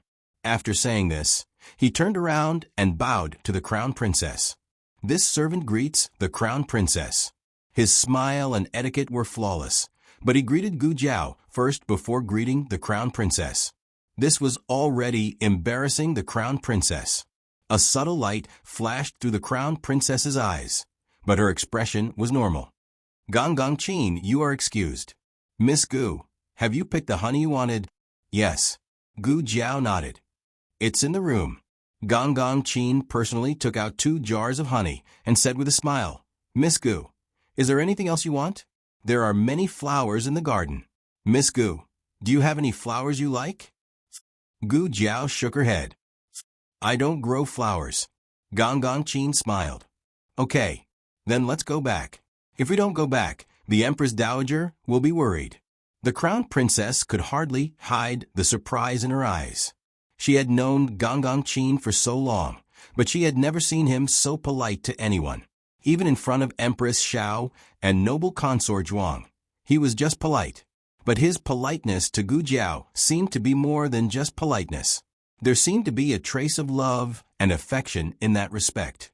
During the whole process, Gong Qin treated the crown princess as heir and only asked Gu Jiao questions.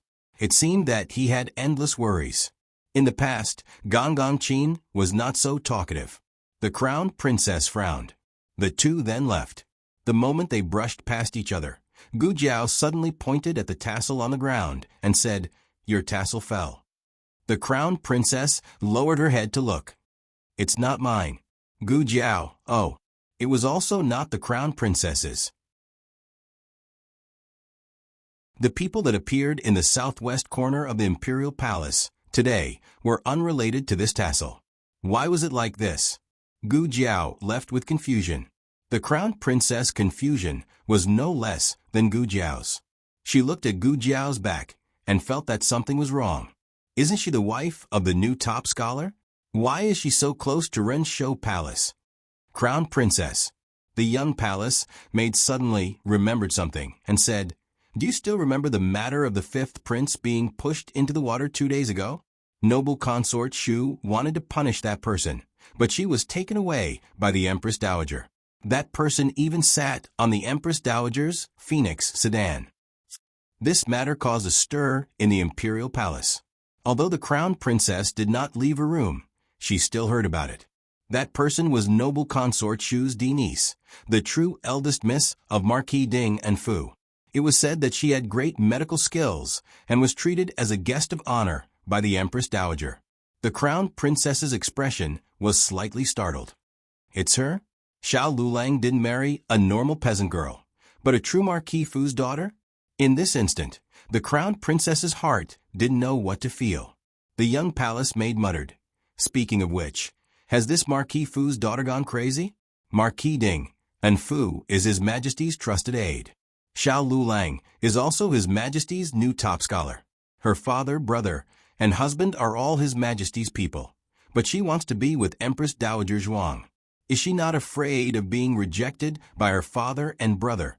Not afraid of being abandoned by her husband? That's right, wasn't she afraid? How could she live so fearlessly, so unscrupulous? Gu Jiao returned to Rinshou Palace and personally made a dish of honey crispy duck for her grandaunt. It was similar to the sweetness of the sugar-skin duck, but it wasn't as sweet. It also had a trace of honey's natural sourness, making the taste richer. Without the emperor's annoying son fighting for food, Empress Dowager Zhuang ate happily. After eating, Gu Jiao took out the tassel. "Grand Aunt, have you seen anyone wearing this tassel?" Empress Dowager Zhuang looked at the tassel and frowned. "Such an ugly tassel. I've never seen it before." "Not ugly," Gu Jiao felt. "Wait, it seems like I've seen it before." Empress Dowager Zhuang looked up at the sky and carefully tried to recall. She waved her hand. "I can't remember." Great. The clue she had just obtained was suddenly cut off. "Where did you get this tassel?" Empress Dowager Zhuang asked. "I picked it up," Gu Jiao said without a change in expression. "This tassel may be related to the assassin who tried to assassinate His Majesty." "Humph," Empress Dowager Zhuang snorted, her face full of disgust. "You can't even clean up after killing someone."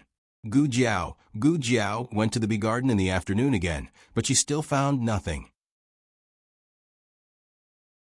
At dusk, she left the imperial palace. She carried a small basket on her back and walked alone on the bustling street. She was still thinking about the murderer in her mind. Suddenly, there was a sound of punching and kicking in the alley. She inadvertently glanced over. She saw a group of burly men were beating a thin and bony man. The man was holding something in his arms tightly and didn't let go even when he was beaten black and blue. Gu Jiao walked over, grabbed a burly man with each hand, and knocked them down quickly. Several people saw that they were no match for Gu Jiao and ran away in fear. Gu Jiao squatted down beside the man. The man didn't know what happened and thought there would be a new round of attacks. He covered his head with one hand and held the bundle in his arms with the other. Gu Jiao stretched out her slender index finger and poked his shoulder. "It's me." Lu Yixing heard this and removed his hand from his head, looking at her in surprise. Gu Jiao sighed. "Why are you being bullied again?" Lu Yixing awkwardly got up from the ground and said indifferently, "Isn't this normal? It's not the first time you've seen it." There was no one else who could talk about getting beaten up in such a nonchalant manner. Gu Jiao looked at the bundle in his arms and said, "You finally decided to study?" Lu Yixing said indifferently, "I'm just casually studying." Gu Jiao, "Oh." Lu Yixing's lips moved. "If there's nothing else, I'll be leaving first." "Here." Gu Jiao threw him a bottle of medicine. Lu Yixing caught it and paused, then wanted to return it to her. "I don't have any money on me." Gu Jiao said, "It's a gift for you. It's free." Lu Yixing still didn't want to take her medicine for free. After thinking about it, he picked a book from a pile of treasured books and gave it to her. "It's money for the medicine." Gu Jiao said, "The medicine isn't that expensive." Lu Yixing said, "You can also count the previous one." This person's self-esteem was too strong. He didn't want to accept other people's kindness for free. If it weren't for this, he probably would have gone to the Chun state to seek refuge with his maternal grandfather's family. Okay. Gu Jiao accepted his book. The two parted ways. Gu Jiao stopped in her tracks and took out the tassel from her bosom. "Have you seen this before?" My tassel," Lu Yixing said as he lowered his head to touch the jade pendant in his bosom. When he took out the jade pendant, he saw an identical tassel hanging on it. He said apologetically, "I mistook it for someone else. It's not mine. Mine is still here." Gu Jiao pointed at his tassel. "Have you always had this tassel?" Lu Yixing nodded. "Yes, my mother gave it to me. It's always been hanging on this jade pendant." Digression, Little Jing Kong karaoke songs, White Hair Girl, and Star by Vita Zam Too Sleepy. I'll think about the title tomorrow. If you have a good title, you can also at me in the comment section. The latest chapter of this book is not finished yet. For more exciting content, please scan the QR code below to download the app. Novels are updated faster and more complete. Millions of novels are free to read. Novels with connotations that can't be found on the internet can be found here. https://www.zhbqg.com/89642_896422826/1120744492. HTML Genius memorized this site's address: www.zhbqg.com. Biku Go mobile reading website. zhbqg.com.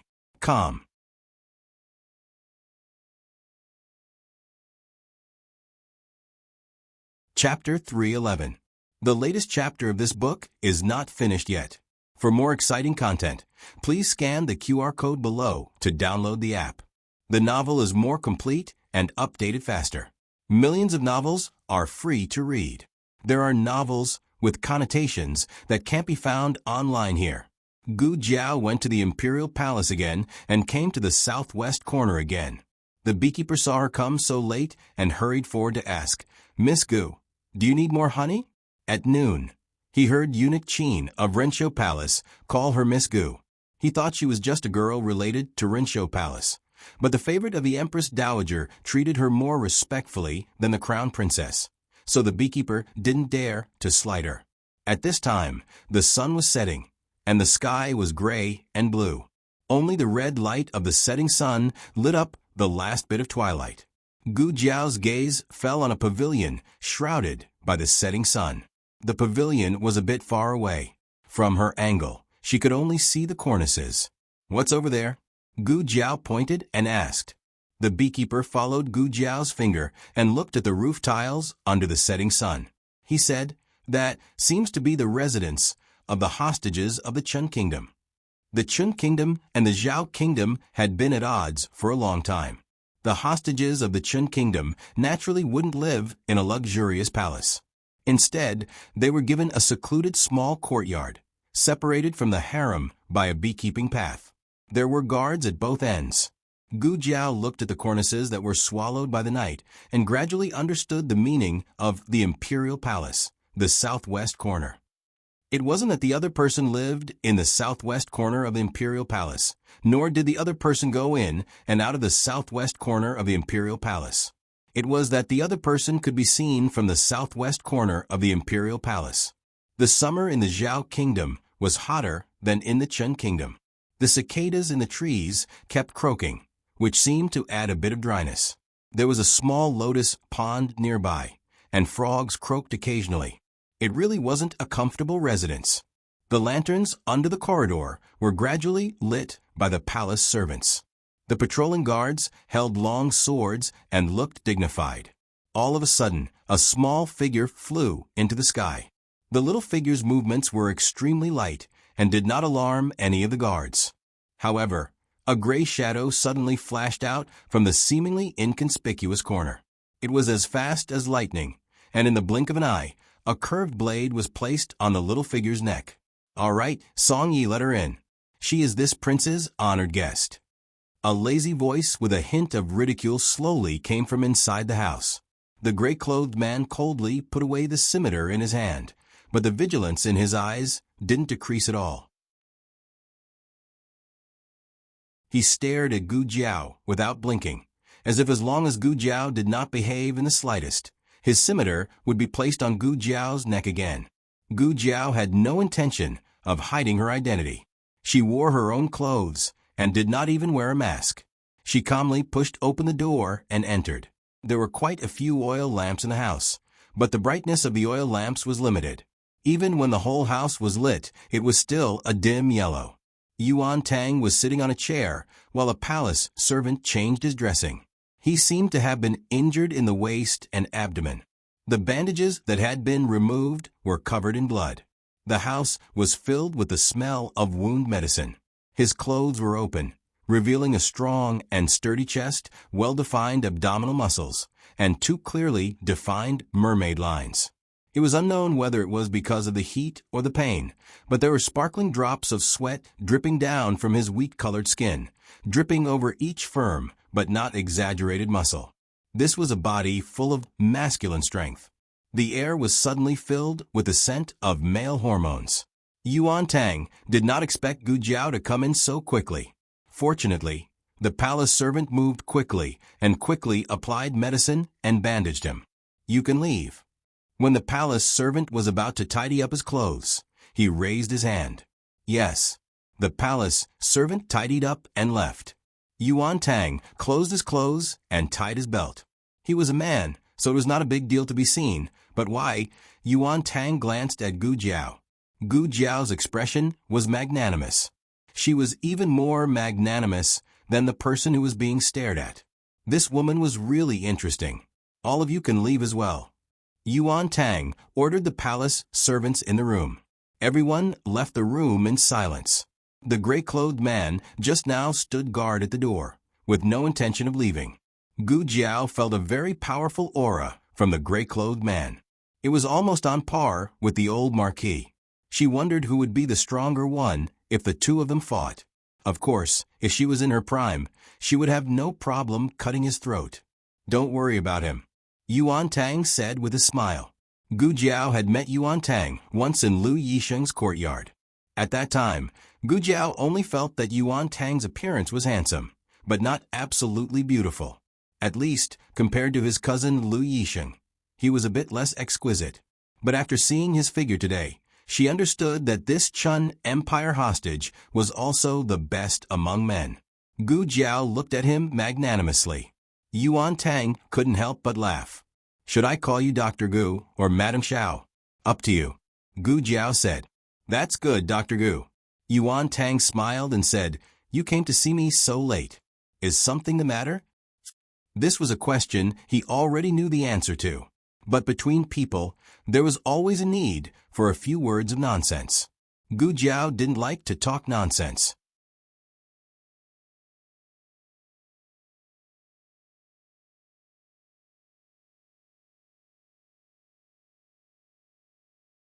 A hostage without any ability would only die in a foreign land if they went to the enemy country. Yuan Tang reached out a hand. "Can you return the Sui Zi to me?" "No." Gu Jiao flatly refused. Yuan Tang sighed helplessly. "That was given to my mother by my maternal grandmother. It was hung on a jade pendant. There were only 2 pieces in total. One was given to my mother, and the other was given to my maternal aunt." Playing the sympathy card did not work on Gu Jiao. If she did not return it, she would not return it. Yuan Tang saw that Gu Jiao was really determined. He knew that there was an 80% chance that he would not be able to get his Sui Zi back. His heart ached as he accepted this fact. "What do you plan to do?" he asked. "I'll report you," Gu Jiao said bluntly. Yuan Tang. Was she that direct? Yuan Tang said, "In any case, I helped you before. Have you forgotten?" Gu Jiao said, "You speak as if you didn't benefit from it." The corner of Yuan Tang's mouth twitched. "Why did my cousin tell you everything?" When the crown princess used the cat to test Zhao Lulang, it was Yuan Tang who had the cat taken away. However, that cat originally belonged to Yuan Tang.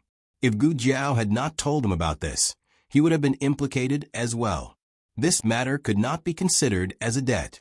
At most, Yuan Tang was being kind and helping others to benefit himself.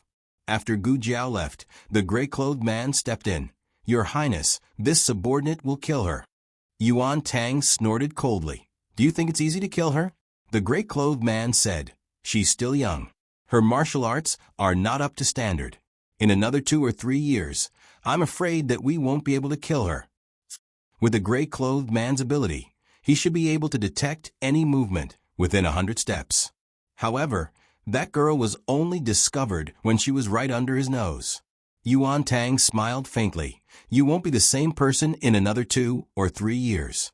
Why? Are you afraid of her?" "No," the gray-clothed man said. Yuan Tang covered his wound and finally showed a hint of pain. "All right, this girl is a useful talent. Our main goal is to recruit her. It's a pity to kill her." The gray-clothed man thought for a moment and nodded.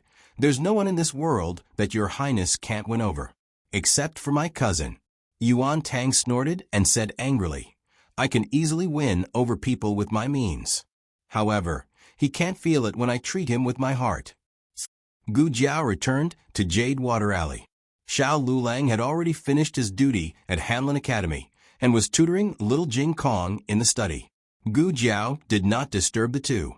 She first went next door to check on Eunuch Wei's injury and then went to her great aunt's room. The emperor suddenly wanted to eat sugar-coated duck. Gu Chongqing went to the kitchen to help the old chancellor pluck duck feathers. Only the emperor was in the room. Seeing her coming, the emperor's eyes lit up. However, thinking that she was Empress Dowager Zhuang's servant, his eyes dimmed again. He asked calmly, "Didn't you change the medicine today?" "I have something to tell your majesty," Gu Jiao said. "What's the matter?" the emperor asked. Gu Jiao said seriously, "I know who the assassin who tried to assassinate his majesty is." The emperor sneered, "Don't deliberately find someone to take the blame for your great aunt in order to get rid of the crime. I'm not that bored." Gu Jiao took out the colorful tassel from her arms. "I pulled this from the assassin when I fought with him. I asked your majesty if you knew this tassel. Your majesty said you didn't know. Your majesty, do you know why you don't know? Because the assassin is not from the palace of Zhao Kingdom, but he knows your majesty's whereabouts like the back of his hand." The emperor frowned. "Who is he?" Gu Jiao stared at the emperor and said, "The hostage of Chun Kingdom." Gu Jiao's words were half true and half false. Other than the fact that the tassel was not pulled from the assassin's body, everything else was true. However, Gu Jiao only had this piece of tassel. There was no other evidence. Whether the emperor believed it or not depended on his trust in Gu Jiao. This was one of the reasons why Yuan Tang dared to be honest with Gu Jiao. So what if Gu Jiao knew the truth? It was too far-fetched to convict him based on a piece of tassel. Compared to him, the hostage of Chun Kingdom, the emperor was more willing to believe that Empress Dowager Zhuang was the mastermind. The emperor said coldly, "Do you think that by framing the hostage of Chun Kingdom, you can get rid of the crime for your great aunt? If your majesty wants to make your loved ones suffer and your enemies happy, then let's just assume that for now." Gu Jiao finished speaking and turned to leave. The emperor was furious. He had thought that she had gone to the clinic after running around day after day, but it turned out that she had gone to find evidence for that vicious woman. That vicious woman was so nice. One after another, they all fell in line for her. Old concubine Jing, Ning, and the little miracle doctor had all been poisoned by that vicious woman. They would be fooled by her, but he would not. "I definitely won't." That night, the first thing Eunuch Wei did after regaining consciousness was to drag his heavily injured body to visit the emperor and beg for forgiveness. This old servant failed to protect the emperor. "Please punish me, your majesty." The emperor looked at Eunuch Wei, whose hands and neck were bandaged, and couldn't bear to see him like this. "You're not a guard. Why do I need you to protect the emperor? Get up." This old servant doesn't dare. "I order you to get up." "Yes, your majesty." Eunuch Wei stood up shakily. The emperor told him to sit and talk. Eunuch Wei said awkwardly, "Your majesty, please don't make this servant feel unworthy." The emperor sighed. Why did he have to do this when he was alone? "Your majesty," Eunuch Wei said, "I met Miss Gu in the courtyard just now." The emperor's eyes turned cold. "Are you here to speak for the Empress Dowager as well?" Eunuch Wei hurriedly said, "Why would I speak for the Empress Dowager?" This servant was only thinking that this servant was lying in a pool of blood and was about to die. Miss Gu was alone, and this servant had completely forgotten that she was just a woman. This servant did not let her escape, but instead asked her to save his majesty. What kind of feelings did she have when she went without hesitation? She knew how dangerous it was ahead, and she knew that your majesty and the Empress Dowager were not on good terms. Gu Jiao had saved the emperor, but she didn't mention any details. The emperor thought that she had met him by chance, but he didn't know that she had risked her life to find him. The emperor's mood suddenly became complicated, and he didn't feel good about it. Eunuch Wei looked at the emperor with tears in his eyes and said earnestly, "Your majesty, you can choose not to trust the Empress Dowager, but can you not trust the little miracle doctor?" The emperor fell silent.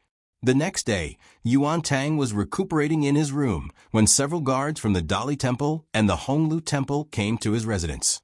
The official from the Dali Temple said, "Your Majesty was attacked by an assassin." The Dali Temple caught an assassin, and that assassin turned out to be one of the sixth prince's people. We also found the sixth prince's personal belongings at the scene. We asked the sixth prince to come with us to the Dali Temple. Yuan Tang frowned. He didn't expect that Gu Jiao had the ability to make the emperor believe her. That witness was naturally used by the emperor to frame Yuan Tang. After all, a single spike was not enough to hold Yuan Tang. Yuan Tang could say that his spike was lost or stolen. However, the sudden appearance of a witness was a pain in the ass. And that witness was one of Yuan Tang's bodyguards. Not a personal bodyguard, but a third-class bodyguard. Yuan Tang's face became very ugly. He actually bribed the people around this highness. This highness really underestimated the imperial family of Zhao country. When he bribed him, Yuan Tang had no way to find out. Fortunately, the other party was only a third-class bodyguard. He didn't have many opportunities to see him, and it was unlikely that he would come in contact with his secrets. But no matter what, he was bitten by this person, and the situation became a bit tricky. The man in gray said with a murderous look, "I'll go kill him. Let's make it so they can't testify." Yuan Tang said coldly, "It's useless. He already confessed and signed the confession. Even if he's dead, the evidence is still valid." Of course, Yuan Tang wouldn't obediently let himself be captured. But being forced to this point, it was impossible not to give an explanation to the Zhao country. In the end, Yuan Tang had no choice but to give up the rook to save the king. He handed over one of his trusted aides. The aide took all the blame on himself, saying that it was his own personal behavior and had nothing to do with Yuan Tang. When he was in the state of Chun, this advisor was a retainer of his residence. He was resourceful and loyal to him. He had given him advice on many occasions and helped him avert danger. When he handed over the aide, Yuan Tang's heart was bleeding. He wanted to hand over a random bodyguard as a scapegoat, but the Zhao country wouldn't buy it. It wasn't that he was greedy for life and afraid of death, but he couldn't die before his great cause was completed. The news of the emperor's assassination caused a huge uproar in the capital. The imperial court was also slightly shaken. However, the emperor didn't do anything. He completely became a hands-off shopkeeper in Bishui Alley. Of course, he didn't say that he lived in Bishui Alley. He announced to the public that he lived in the temporary imperial residence. Although the misunderstanding of the assassination was resolved, the relationship between the emperor and Empress Dowager Zhuang was still as cold as ice. The emperor still didn't like Empress Dowager Zhuang. Empress Dowager Zhuang still ignored the emperor. Empress Dowager Zhuang left after playing cards. At first, Empress Dowager Zhuang played cards secretly from the emperor. Later, when she saw that the emperor didn't leave, Empress Dowager Zhuang didn't bother to hide it anymore. "I just want to play cards. Do whatever you want." The emperor looked at Empress Dowager Zhuang's back as she went to play cards. He gritted his teeth and said, "You don't abide by the virtue of a woman. You have no sense of shame. You violate the rules of the imperial palace.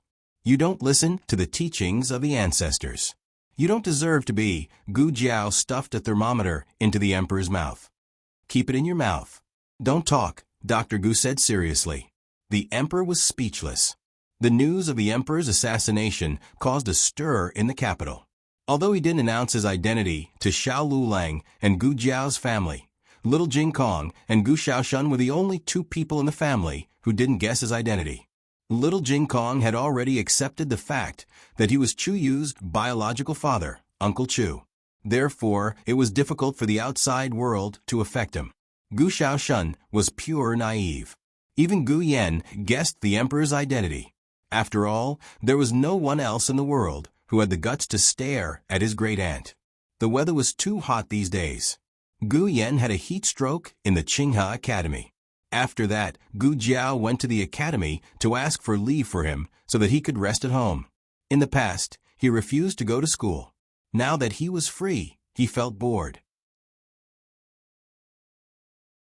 Bored to death, he sat under the shade of a tree in the yard and sighed. Gu Jiao went to the medical center. Xiao Lulang went to the Hanlin Academy. Gu Xiaoshun and little Jing Kong went to school. He didn't have a playmate. He really wanted to go to school. While he was bored to death, a tall figure loomed over him, blocking the light above his head. Then, an exquisite wooden bow appeared in front of him. Gu Yan was stunned. He looked at the bow, and then looked up at the person holding the bow. "It's you." Gu Yan turned his face away. Gu Chongqing went in front of him and pulled the bow in his hand. He said to him, "Do you want to shoot an arrow?" Gu Yan said lightly, "I don't know how to shoot an arrow." Gu Chongqing said softly, "I'll teach you." In fact, Gu Yan had always had a dream of being a Jianghu hero, riding the fastest horse and shooting the farthest arrow. Unfortunately, with his small body, he didn't even have the chance to ride a horse alone, let alone shoot an arrow. He couldn't even pull the bowstring. Gu Yan suppressed the throbbing in his heart and said with disgust, "I don't want to." Gu Chongqing said softly, "Jiao Jiao said that your body is much better than before. You should be able to pull the bow. If you don't believe me, you can try." Of course, he couldn't say that he specially made the lightest bow to take care of his body. Even the 4-year-old little Jing Kong could pull it. Men always wanted to save face, even if it was the 15-year-old Gu Yan. Gu Yan secretly glanced at the bow that Gu Chongqing handed over. It was really exquisite. Every curve and pattern was done in accordance with his aesthetic standards. Most importantly, the bow was inlaid with jade. He was quite moved. Gu Chongqing saw through him but didn't say anything. He handed the bow to him and walked over to set up the target. "Try it." Gu Yan reluctantly pulled the bow. He was just casually trying. He didn't think that he would really pull it. He could pull a bow. Gu Yan couldn't believe it. Then a wave of ecstasy surged from the bottom of his heart. Gu Chongqing looked at his stunned little face, and the corners of his mouth unconsciously curved up slightly. He also specially made a quiver and 10 command arrows, all of which were lighter in weight. He took the quiver and put it on the stone table next to Gu Yan. He took an arrow and handed it to him. It was Gu Yan's first time holding an arrow. He didn't know how to release it. Like this. Gu Chongqing pressed his hand and knocked the arrow in the right place. Gu Yan's hand was white and tender, slender and delicate. Gu Chongqing's hand was also slender, with distinct joints. But because of years of practicing martial arts, there was a layer of calluses on his hand. He just gently pressed the back of Gu Yan's hand, but a red mark quickly appeared on the back of Gu Yan's hand. Gu Chongqing was a little distressed. He hurriedly let go of his hand and said to Gu Yan, "Try shooting it." Gu Yan shot an arrow and successfully missed the target. "It's okay. It's already very good that you can shoot the first arrow." Gu Chongqing took another arrow and gave it to him. In the end, Gu Yan missed the target again. Gu Yan was discouraged. "Your posture is wrong." Gu Chongqing came behind Gu Yan and held his hands with both hands. He pulled him into his arms and gently pulled the bow with him. "You have to pull it here. Aim your eyes and look at the bull's eye. Release the arrow." Both of their hands let go at the same time. With a whoosh, the arrow left the bowstring and hit the bull's eye. Gu Yan, wow. Gu Chongqing looked at him deeply, his eyes full of affection. "Ah Yan, you're really good." Gu Yan snorted, "Of course I'm good. I don't need you to tell me that." The tuft of hair on the top of his head stood up again. Gu Chongqing couldn't hold back and laughed softly. His laughter wasn't loud, like a warm string under the sun. His smile wasn't exaggerated either. His body trembled slightly as he tried to hold back his laughter. It was inexplicably infectious. Gu Yan wanted to put on a sour face, but suddenly he couldn't. He felt that he was too disappointing. He turned his head and fiercely said, "Are you going to teach me archery or not?" Gu Chongqing tried hard to stop laughing, but he couldn't stop the corners of his lips from rising. "Teach, teach." He hugged him from behind again and gently held his delicate hand. He suddenly regretted that the bow was too rough. It was touching Gu Yan's hand. Gu Chongqing taught Gu Yan archery for the whole afternoon. Gu Yan and Gu Jiao were twins from the same mother, but they were worlds apart in terms of martial arts. Gu Chongqing taught for the whole afternoon, but Gu Yan couldn't hit the target even once. Gu Yan was furious, but he refused to admit that it was his fault. He exploded. "It's all because of this bow." "What kind of bow did you make?" Gu Chongqing's lips curved slightly. "And it's the bow's fault. I didn't make it well. I'll make a new one for you tomorrow." Gu Yan turned his face away. Humph. The emperor recuperated in Bai Shui Alley. He ignored the court and the affairs of the world. After a few days of living in a paradise, his complexion improved a lot. Even his hair seemed to have increased. The old chancellor's cooking skills were excellent. The emperor felt that it was unfair for him to be the chancellor of the imperial college. He should have invited him to the palace to be the imperial chef. The busiest time of the day was at night. The courtyard was in chaos. A few children were pushing and shoving each other. The smell of food floated out of the kitchen. The sound of playful and angry scolding came from the alley. After being the emperor for a long time, he sometimes felt numb. But these days, his heart was always touched. He was in the middle of it all. This was the Zhao country under his rule. It was the light of the thousands of families that he tried his best to protect. The emperor decided to return to the palace. He couldn't let the power of the court fall into the hands of others. However, the night before he returned to the palace, he suddenly had a high fever and fell ill. No one expected that such a mishap would happen. Gu Jiao went out to see a patient. Xiao Lulang and the old chancellor worked overtime overnight at the Hanlin Academy and the Imperial College, and Eunuch Wei himself was still a patient, so he couldn't help much. Gu Chongqing went to the Miracle Hall to invite a doctor. Empress Dowager Zhuang had just finished playing the leaf card and was about to return to the palace when she heard Yu crying at the door. She walked over and asked, "What's wrong?" Yu cried until she was out of breath. That, your master is sick. I didn't take good care of him. Empress Dowager Zhuang didn't want to care about the emperor's life or death, but this girl was crying so sadly. She frowned and went into the room to take a look. After all, she had sold Gu Jiao's medicine. Although she wasn't proficient in medicine, she could barely deal with the emergency. The emperor had a bad fever. His whole body was hot and his consciousness was blurred. "Go and get wine. Empress Dowager Zhuang ordered you, Yes. Yu hurried to the kitchen to get a jar of Huadiao wine. No one drank at home. It was a gift from the neighbors. Empress Dowager Zhuang dipped a cotton cloth in the wine and wiped the emperor's armpits and forehead. She had seen Jiao reduce little Jing Kong's fever in this way. However, Jiao didn't use strong wine, but the refined wine in her medicine box. Jiao called it alcohol. This method seemed to have some effect. After about half an hour, the emperor's fever gradually subsided. But after a while, it flared up again, and the fever was even worse than before. No matter how Empress Dowager Zhuang wiped it, it was no longer effective. The doctor from the medical hall arrived. It was Dr. Liu. He used acupuncture to reduce the emperor's fever, but the effect was minimal. He wrote a prescription and asked Gu Chongqing to go to the medical hall to get the herbs.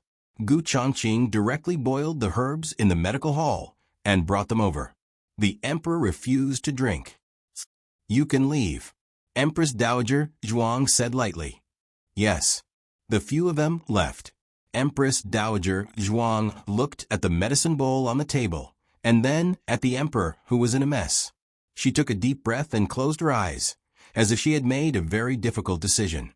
Then she went to the bedside with a look of disgust. The emperor's fever was fierce, and his whole body was uncomfortable. In a daze, he seemed to hear someone calling him. Hong, who was Hong, Was it him? Who was calling him? Hong, it's time to take your medicine. The voice was gentle and warm. It was a voice he hadn't heard since he grew up. The emperor was really confused by the fever.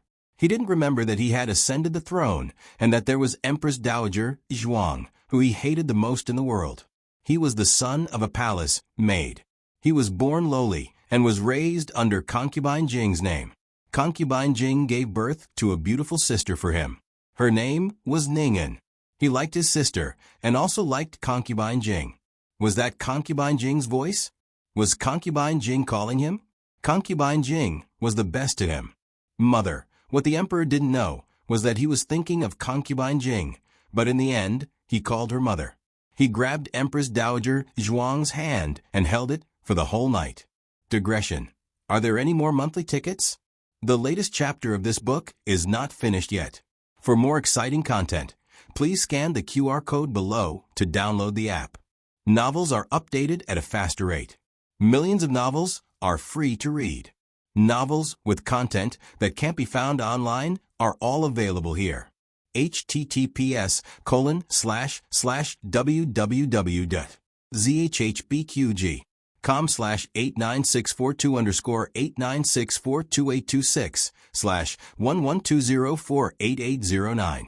HTML Genius memorized this website's address in 1 second. www.zhbqg.com Bkj mobile reading website. zhbqg.com.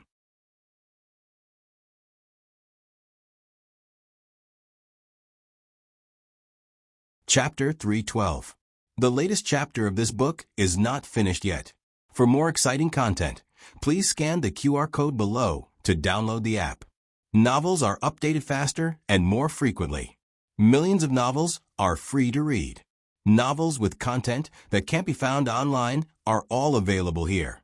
The emperor didn't calm down until the latter half of the night and fell into a deep sleep. However, even in his sleep, he vaguely heard someone calling him Hong. One sound after another, each sound entered his ears. He also felt a hand so warm that it was burning hot, holding his hand tightly. When the emperor finally woke up, the sky was already bright. The emperor was a little confused and didn't know if it was a dream or reality. The familiar voice called Hong came again.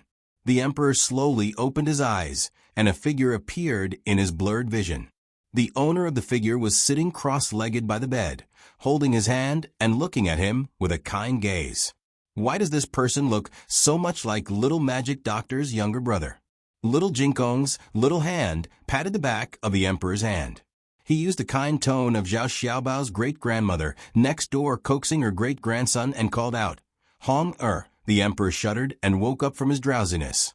The emperor recuperated for 7 days in Jishui Alley. The stitches were removed and the wound healed well. Eunuch Wei's injury also recovered well. It was just that he was old and his bone fractures healed slower than young people. However, the other injuries on his body didn't affect him much. Living in Jishui Alley was the most relaxing time of the emperor's life. Ever since he could remember, he knew that he was a lowly prince. Concubine Jing treated him very well, but he couldn't get rid of the shadow brought by his birth. After that, he lived alone and was suppressed by Concubine Liu and the crown prince. He was always walking on thin ice. It wasn't easy for him to become the emperor, and he had Empress Dowager Zhuang to govern from behind the curtain. He didn't relax for even a moment. This time, it was a blessing in disguise, and he enjoyed a few days of leisure. However, he couldn't really hide in Jishui Alley and be a hands-off boss for the rest of his life. He was the emperor of a country, and he carried the country of Zhao on his shoulders. After dinner, the emperor planned to return to the palace. The emperor announced to the public that he was recuperating in the temporary imperial residence. In order to confuse the enemy, the emperor specially transferred the imperial experts to the temporary imperial residence and surrounded it tightly. No one could guarantee that there wouldn't be a second assassination attempt, so it was best to be careful. At the same time that the emperor set out from Jadewater Alley, Eunuch Wei quietly headed to the temporary imperial residence. When the time came, he would accompany the emperor back to the imperial palace from the temporary imperial residence.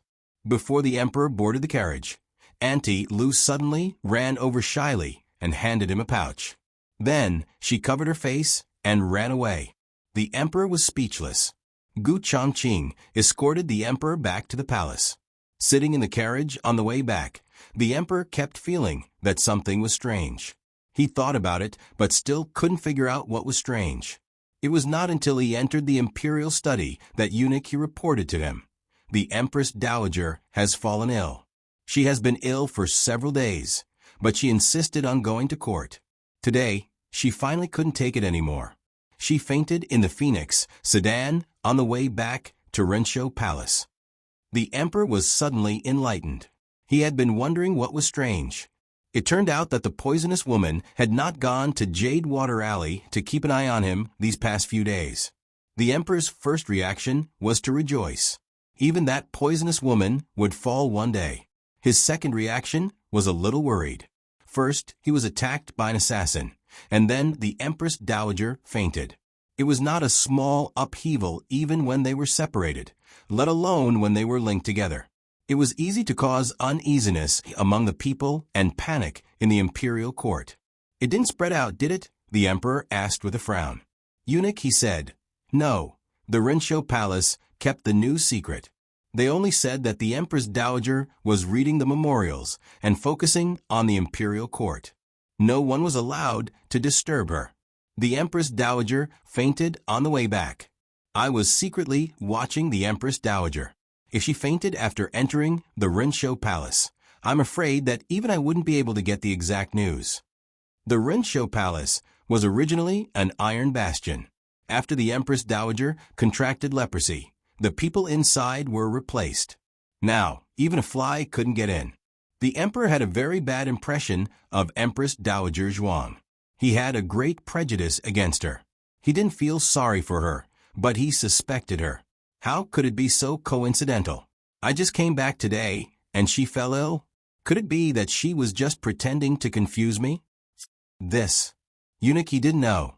The emperor sneered. I just came back to the palace. I should pay my respects to my mother.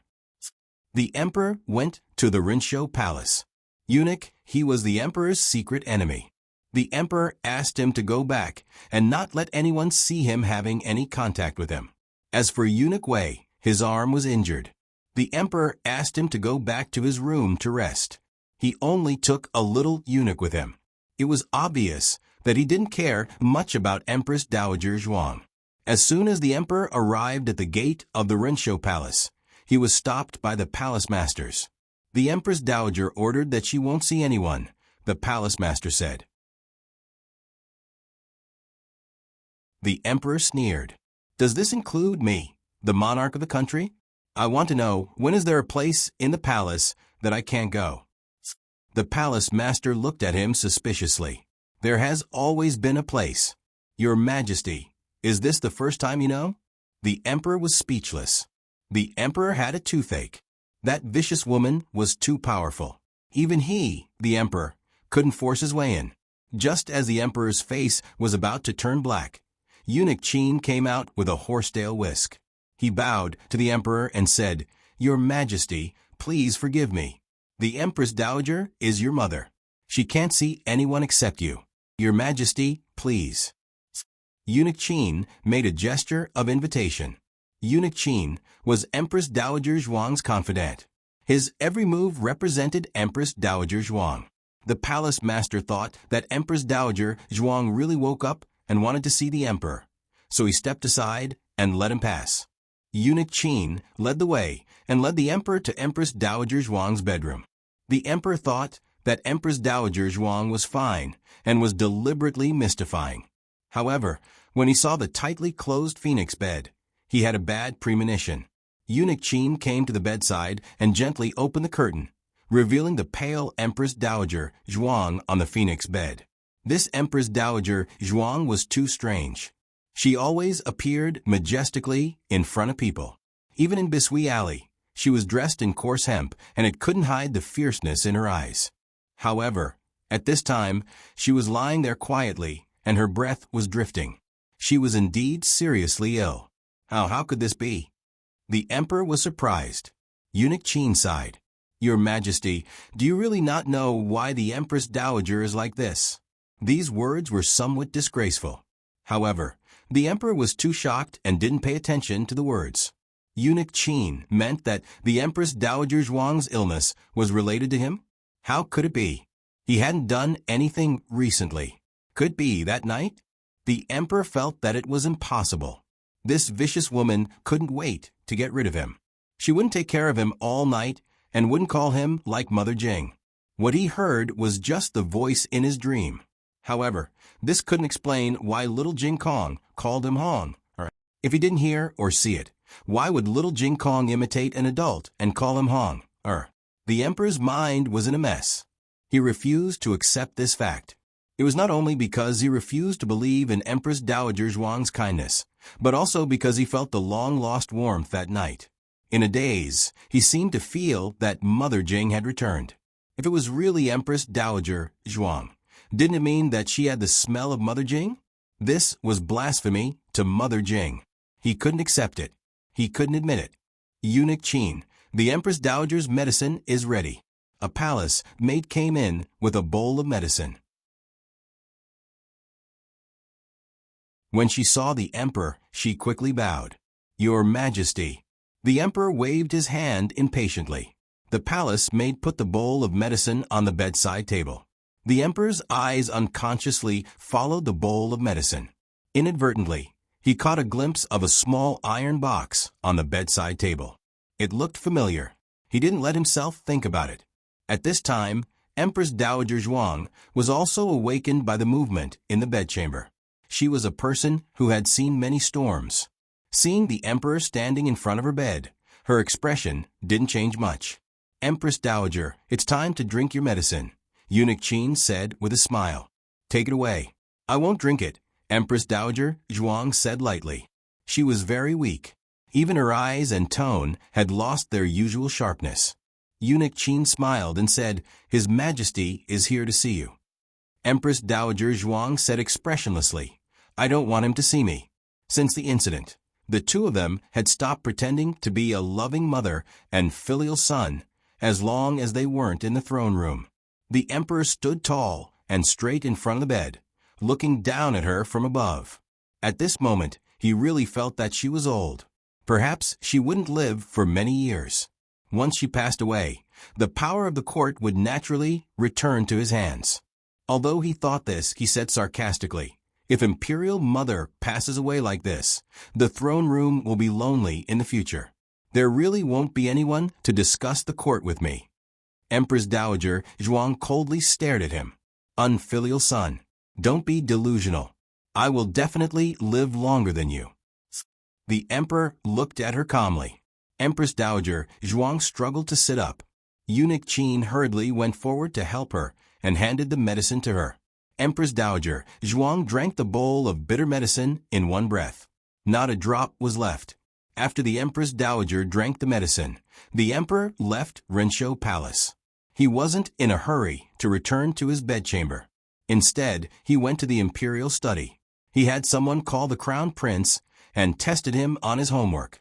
The emperor found that the crown prince's mathematics had improved greatly. Who taught you these questions? The crown prince paused and replied, Hanlin Academy.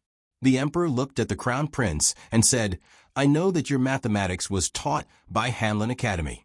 Which Hanlin official did I ask? The crown prince reluctantly opened his mouth. Xiao Xiuzhua. It's him?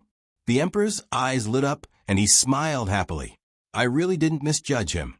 Your mathematics hasn't improved for many years. I thought it was because your aptitude was slow. Now it seems that it isn't. With an excellent teacher teaching you, you can still learn. How could the crown prince answer this? He simply couldn't refute it. He couldn't say that imperial father praised him wrongly and that his aptitude was slow. In all fairness, the crown prince's aptitude wasn't bad.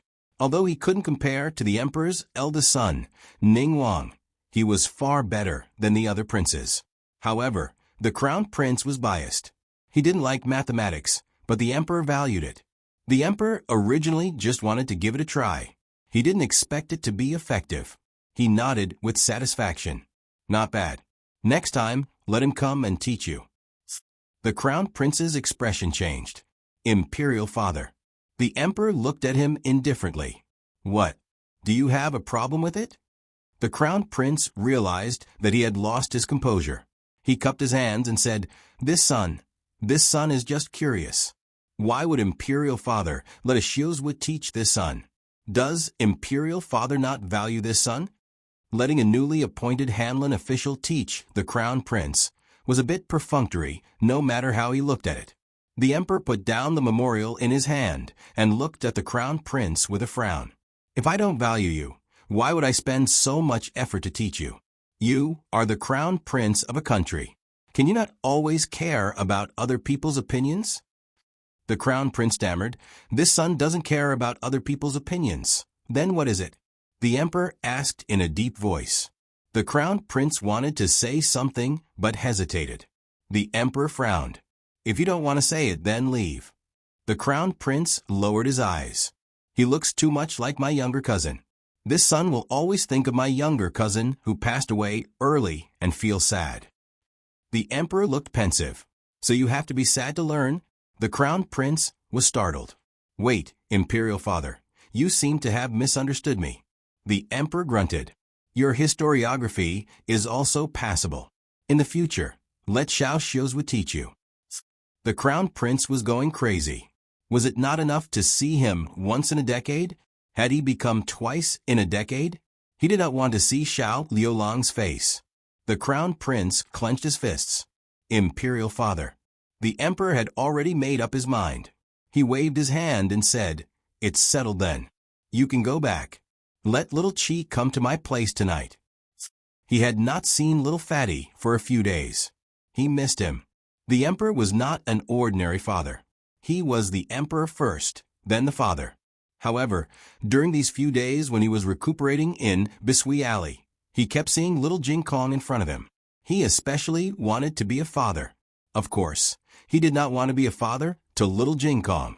That child was too mischievous. He could not handle him. He wanted to find the sense of accomplishment of being a father from his little Fatty.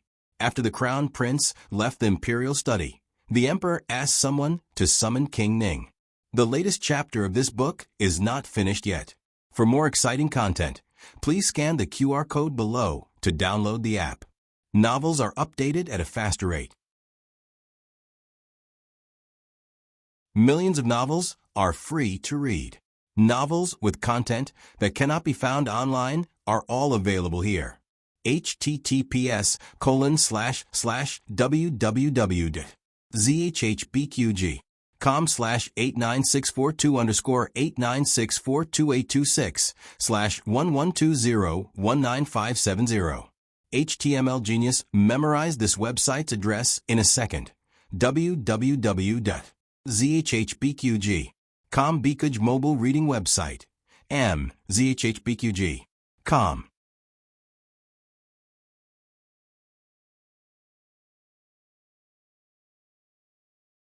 Chapter 313. The latest chapter of this book is not finished yet. For more exciting content, please scan the QR code below to download the app. Novels are updated faster. Millions of novels are free to read. There are all kinds of novels that you can't find online. Because of the hot weather, many girls suffered heat stroke in the past few days. Gu Jiao was so busy that her feet didn't touch the ground. She hadn't gone to the palace to see her grandaunt for a few days, so she didn't know about her grandaunt's illness. Yes, you don't need to take medicine. Just drink some water soaked in Howdoinia. Do you have Scottish fold root at home? If you don't, you can get some from the medicine boy. Gu Jiao finished treating a girl and made a record. Next, the door was pushed open, and Imperial concubine Rui Wang, who she hadn't seen for a long time, came in. Imperial concubine Rui Wang didn't cut the line this time. She stood in line for half an hour. She was still 5 months pregnant. Why are you here? Gu Jiao asked her to sit down. Imperial concubine Rui Wang's complexion was as rosy as ever. This pregnancy was really good, but her eyes were slightly red and swollen, as if she had just cried. Are you feeling uncomfortable? Let me see. Gu Jiao motioned her to reach out her hand. Imperial concubine Rui Wang shook her head. It's not me, it's Imperial concubine Jing. I went to see her yesterday, and she's not well again. As Imperial concubine Rui Wang spoke, her tears fell down. The original Imperial concubine Rui Wang didn't cry so much. It was only after she became pregnant that her tear ducts became more developed. She couldn't stop crying at the slightest thing. She herself didn't know why. Pregnancy hormones. Gu Jiao handed her a handkerchief. Imperial concubine Rui Wang wiped her tears and looked at Gu Jiao with red eyes. When will you be done today? Can you come with me to see Imperial concubine Jing after you're done? Gu Jiao called Dr. Song. Is there a doctor today? Dr. Song said, No, everyone is in the clinic today. Gu Jiao nodded.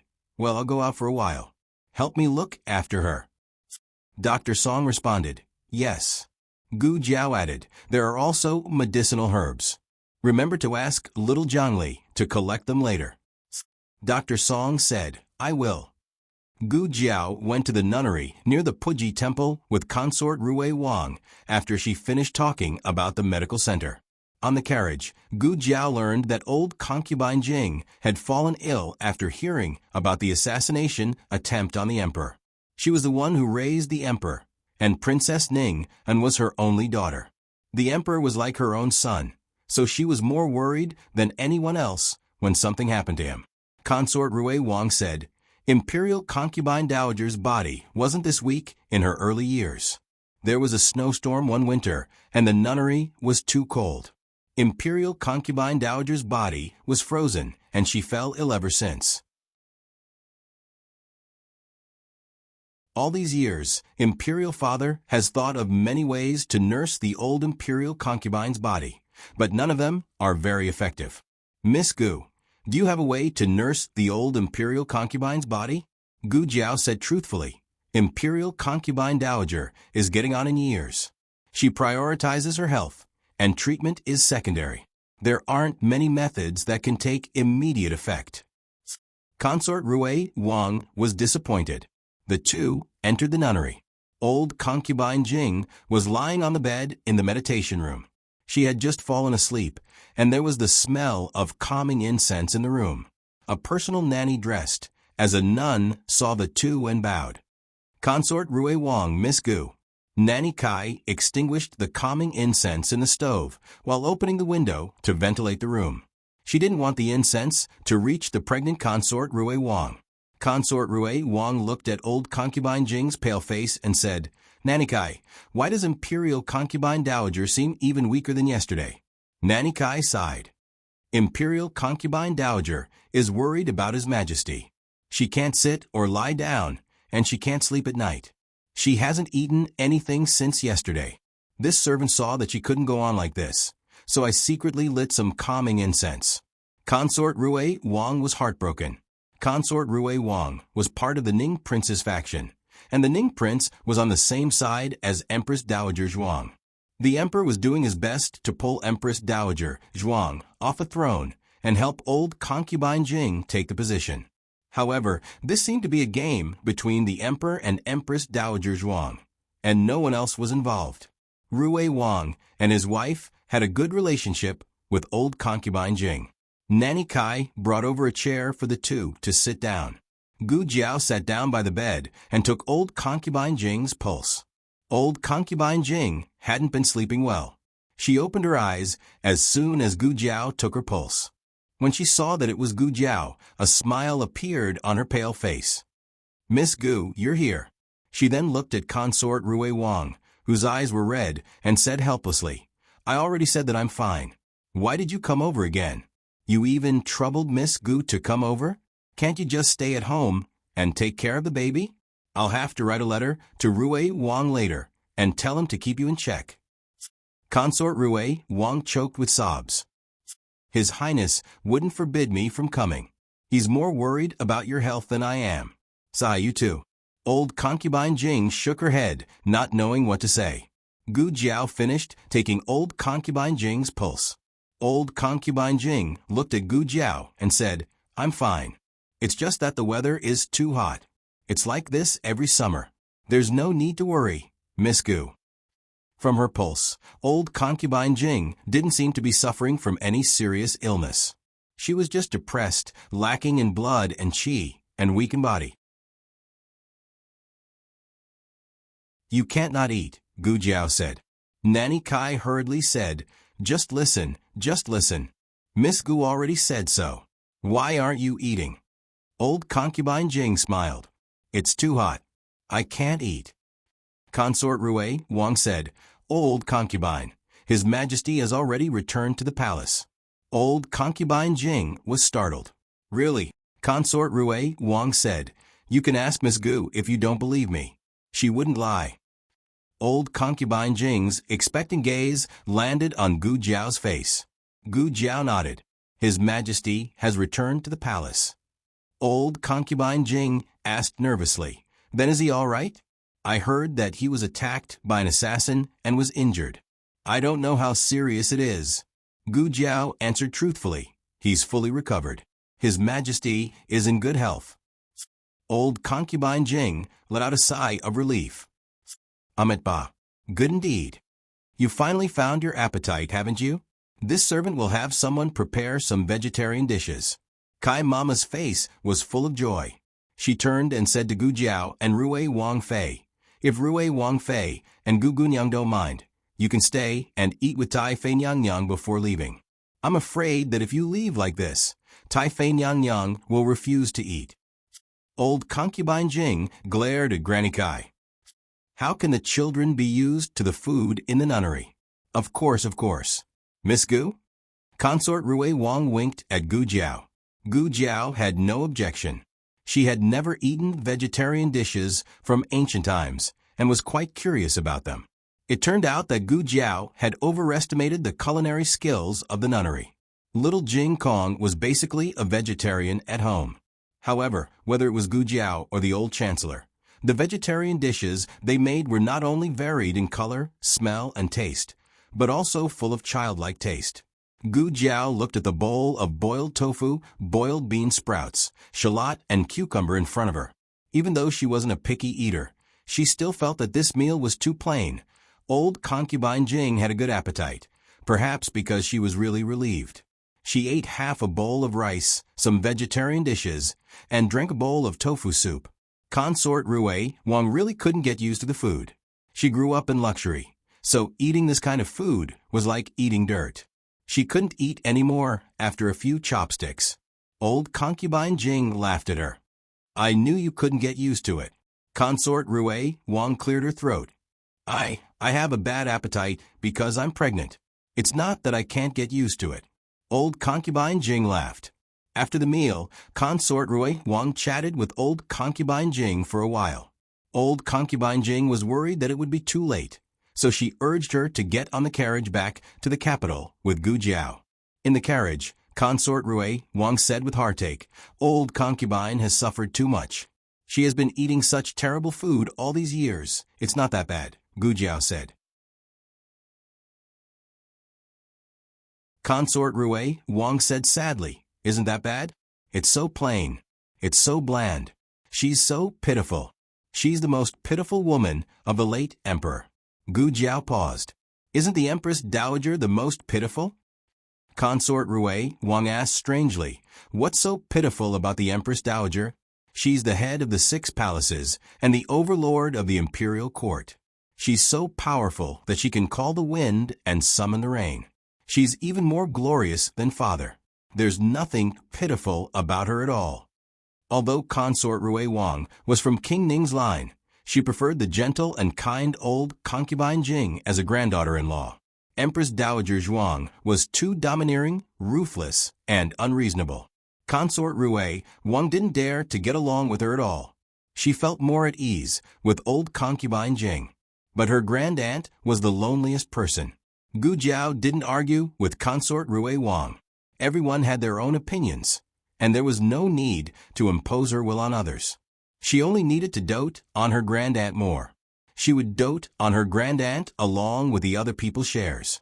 As the carriage moved slowly, Consort Rui Wang gradually became sleepy. She leaned her head on Gu Jiao's shoulder and fell asleep. Gu Jiao was also a bit sleepy.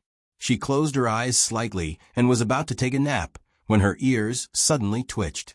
She heard a very subtle and fast sound of something breaking through the air. She suddenly opened her eyes and raised her hand. She reached toward Consort Rue Wang and caught an arrow that had been shot in. Consort Rue Wang was awakened by the arrow. Her body trembled. "What's wrong?" She opened her eyes and saw a metal arrow shining with a cold light. She then looked at Gu Jiao's hand, which had caught the arrow. Cold sweat broke out all of a sudden. If it wasn't for Gu Jiao's quick reaction, she would have been her face turned pale in an instant.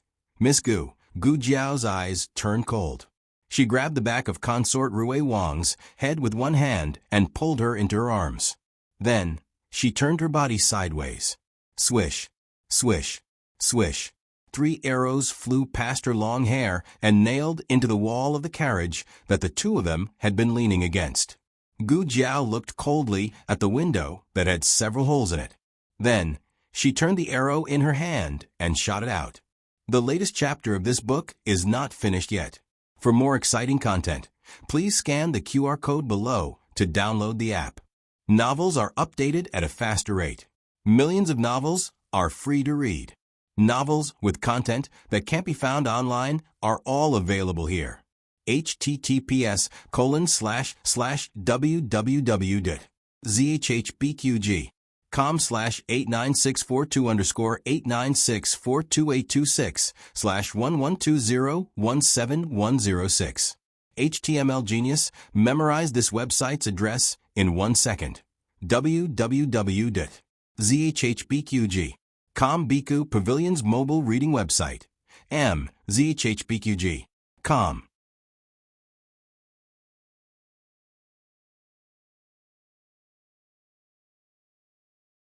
Chapter 314.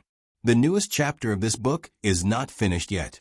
For more exciting content, please scan the QR code below to download the app.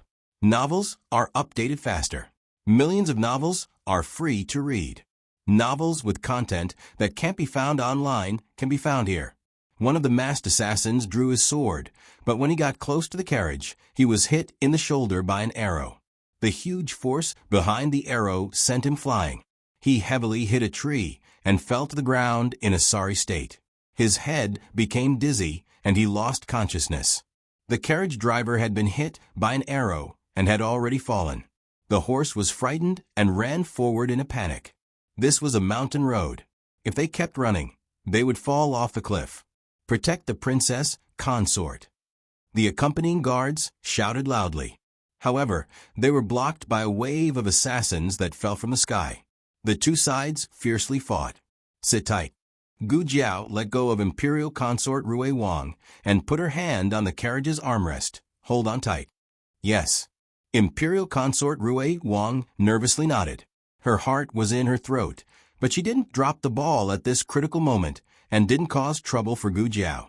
She tightly held onto the armrest. Gu Jiao opened the curtain and walked out. She sat on the outer seat and held onto the reins with both hands. It wasn't that she didn't want to jump out of the carriage, but if she did, Imperial Consort Rue Wang's child might not be saved. So she could only think of a way to stop the carriage. They were getting closer and closer to the cliff. The horse rushed forward as if it had gone mad. Gu Jiao jumped onto one of the horses. Her legs clamped onto the horse's belly, and she tightened her grip. The horse raised its front hooves and stood up, trying to throw Gu Jiao off. However, Gu Jiao tightly held onto it, and the strength in her hands didn't decrease at all. In the end, the horse was subdued. After a few hisses, it stopped while panting. At this time, the carriage was swept out because of inertia. The wheels were knocked off by the rocks, and half of the carriage was hanging over the cliff. Creak, the carriage rocked on the edge of the cliff. Ah! Rue Wang's beautiful face turned pale. She was sitting in the half of the carriage that was hanging outside the cliff. If she was not careful, she would fall down with the carriage and be smashed to pieces. "Don't move," Gu Jiao said. Rue Wang was very nervous, but when she heard Gu Jiao's words, she tried her best not to tremble. Gu Jiao carefully walked towards Consort Rue Wang. She gently lifted the curtain and extended her hand towards the terrified Consort Rue Wang. Don't be afraid. Give me your hand. Imperial concubine Rui Wang tremblingly reached out her hand, but as soon as she moved, the carriage shook violently. She was so scared that she withdrew her hand. Her eyes were filled with fear and tears. I don't dare, Gu Jiao comforted her. It's fine, I've stepped on the carriage. You can slowly walk over. Imperial concubine Rui Wang looked at Gu Jiao's foot. Seeing that she really had one foot on the floor of the carriage, she gritted her teeth and gathered her courage to slowly move towards Gu Jiao. Every time she moved, she could feel the carriage slide down a bit. I'm scared, tears streamed down her face. Gu Jiao softly said, Don't be afraid, I'll hold you. Imperial concubine Rui Wang looked at Gu Jiao's determined eyes, and her heart filled with courage. She steeled her heart and took a step towards Gu Jiao. However, when Gu Jiao grabbed her fingertip, an arrow flew through the air and brushed past Gu Jiao's sleeve. Ouch, Gu Jiao gasped. Her palm slipped and Imperial concubine Rui Wang's fingertip slipped out. Imperial concubine Rui Wang fell back to the other side of the carriage, and the whole carriage fell down a lot. Gu Jiao grabbed the shaft of the carriage with one hand and pulled out a dagger with the other hand. She stabbed it into the rock on the slope. Imperial concubine Rui Wang felt that half of the carriage was hanging in the air. She looked at Gu Jiao desperately holding on to the carriage. Her body was about to be torn apart. Her tears flowed out of her eyes. Miss Gu, let go. You'll fall down too. Gu Jiao did not let go. Come over. Grab my hand. Hold on tight. Swoosh. Another arrow hit the carriage, and the huge impact caused a lot of pressure on Gu Jiao. However, this was not the most dangerous thing. The most dangerous thing was that there were more and more arrows. Several arrows were shot beside Gu Jiao, and she did not know which one would hit her. Miss Gu, there's no time. Hurry up. Swoosh. Another arrow flew over and cut off a strand of Gu Jiao's hair. Imperial concubine Rui Wang clenched her teeth with tears in her eyes. She used all her strength and courage and threw herself at Gu Jiao. She hugged Gu Jiao's arm. Almost at the same time, Gu Jiao let go of the carriage shaft and grabbed onto Imperial concubine Wang's wrist. Without Gu Jiao's pull, the carriage fell rapidly down the cliff. Imperial concubine Rui Wang screamed and closed her eyes. She did not fall down. She was caught by Gu Jiao. Just as Gu Jiao was about to pull her up, several masked assassins charged towards Gu Jiao. In the blink of an eye, a long sword appeared out of thin air and pierced one of the assassins' heart. The assassins sensed that something was wrong, but they did not meet the enemy. Instead, they continued to charge towards Gu Jiao. The owner of the long sword flew up and blocked in front of Gu Jiao. The two sides fought fiercely. Gu Jiao hurriedly pulled Imperial concubine Rui Wang up. Imperial concubine Rui Wang was already scared out of her wits. After she came up, her body went limp and she fell into Gu Jiao's arms. She looked at the person and called out Prince Ning. Then, her vision turned black and she fainted. So it was Prince Ning. Gu Jiao held Imperial concubine Rui Wang and turned to look at the other party. At this time, 3 of the assassins had already been killed by Prince Ning. The last one saw that the situation was bad and fled. Ning Wang ordered, "Catch him. I want him alive." Not far away, the guards of Prince Ning's residence chased after the assassin. Prince Ning wiped the blood on his sword with a handkerchief and put the long sword back into its scabbard. He came to Gu Jiao and Imperial concubine Rui Wang and asked, "Are you okay?" Gu Jiao raised her eyes to look at him. Prince Ning was dressed in an ink-blue brocade robe with a palace sash around his waist. His posture was tall and straight, and he was tall and strong. His eyes were clear and bright, and he was full of righteousness. His facial features were 30% similar to Imperial concubine Zhuang and 50% similar to the emperor. He was the prince that Gu Jiao had seen who was most similar to the emperor. Not only was his appearance similar, but his demeanor also had some of the emperor's shadow. Prince Ning was 26 years old this year, and the eldest crown prince was 3 years old. He had the heroic spirit of a 20-year-old and the steadiness of a 30-year-old. Gu Jiao withdrew her gaze and checked Imperial concubine Rui Wang's pulse. Imperial concubine Rui Wang's pulse was fine. She had only fainted because she was too anxious and frightened. Gu Jiao said, "It's okay. She'll be fine when she wakes up." Prince Ning breathed a sigh of relief. Prince Ning didn't ask about Gu Jiao's identity, but the look in his eyes was clearly not unfamiliar. He knew her. Gu Jiao looked at him strangely. She didn't remember them meeting before. Prince Ning smiled and said, "When there was an accident at the Ministry of Works, I went to the scene and saw Miss rescuing the injured." Gu Jiao made an O sound. That accident was too serious. She only paid attention to the injured people and didn't pay attention to the uninjured people. Prince Ning said, "Miss, you must have been frightened. Where are you and Imperial concubine Rui Wang going? I'll have someone send you there." The guards of Rui Wang's residence had all been killed by the assassins, and the carriage was also gone. Gu Jiao said, "We just came from the nunnery, and we're planning to go back." Prince Ning paused and asked, "Did Miss accompany Imperial concubine Rui Wang to visit Imperial concubine Dowager?" Gu Jiao nodded. Prince Ning frowned and hurriedly ordered the guards, "You guys, quickly go to the nunnery and see if Imperial concubine Dowager is okay." "Yes."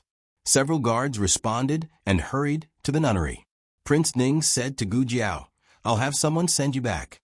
Gu Jiao suddenly stopped him. Why did Prince Ning appear here? Prince Ning was shocked by her sharp eyes. "Are you suspecting me?"